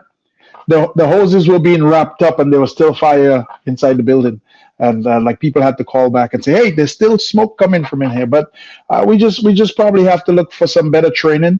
I think we need to look at some better equipment. We need to make some better choices as to our emergency services, and we definitely have to look into some sort of alert, whether it be Amber Alert or News Alert, that we can send to the cell phones of everybody when something is happening. So that needs to be something that needs to be looked at this administration in order for us to move forward. But Matt, I want to thank you again for having me on your show. Always good to be talk on the block. If it's on the block, we'll talk about it. So appreciate your time with you. It's always a pleasure. Andy, thank you very much. Again, good morning or good afternoon to the folks there at Jolly's Pharmacy and all the other businesses, of course, affected by this big fire. Thank you. Thank you. Thank you. Thank you. Thank you. Last year, air arrivals increased by 14%, while sea arrivals grew by 11%. The tourism minister.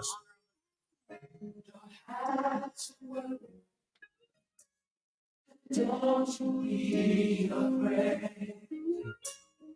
Joy comes in the morning. Troubles may last. For that's Jesus, who will wipe the tears away. And leave your heart. Just lift your hands and say, oh, I know that I can stand. I know that I can stand. No matter what comes my way. No matter what may come my way. Jesus, my life. Let's sing it together. Don't have to. And don't you be afraid. Don't you be afraid. Joy cometh in the morning. Joy comes in the morning.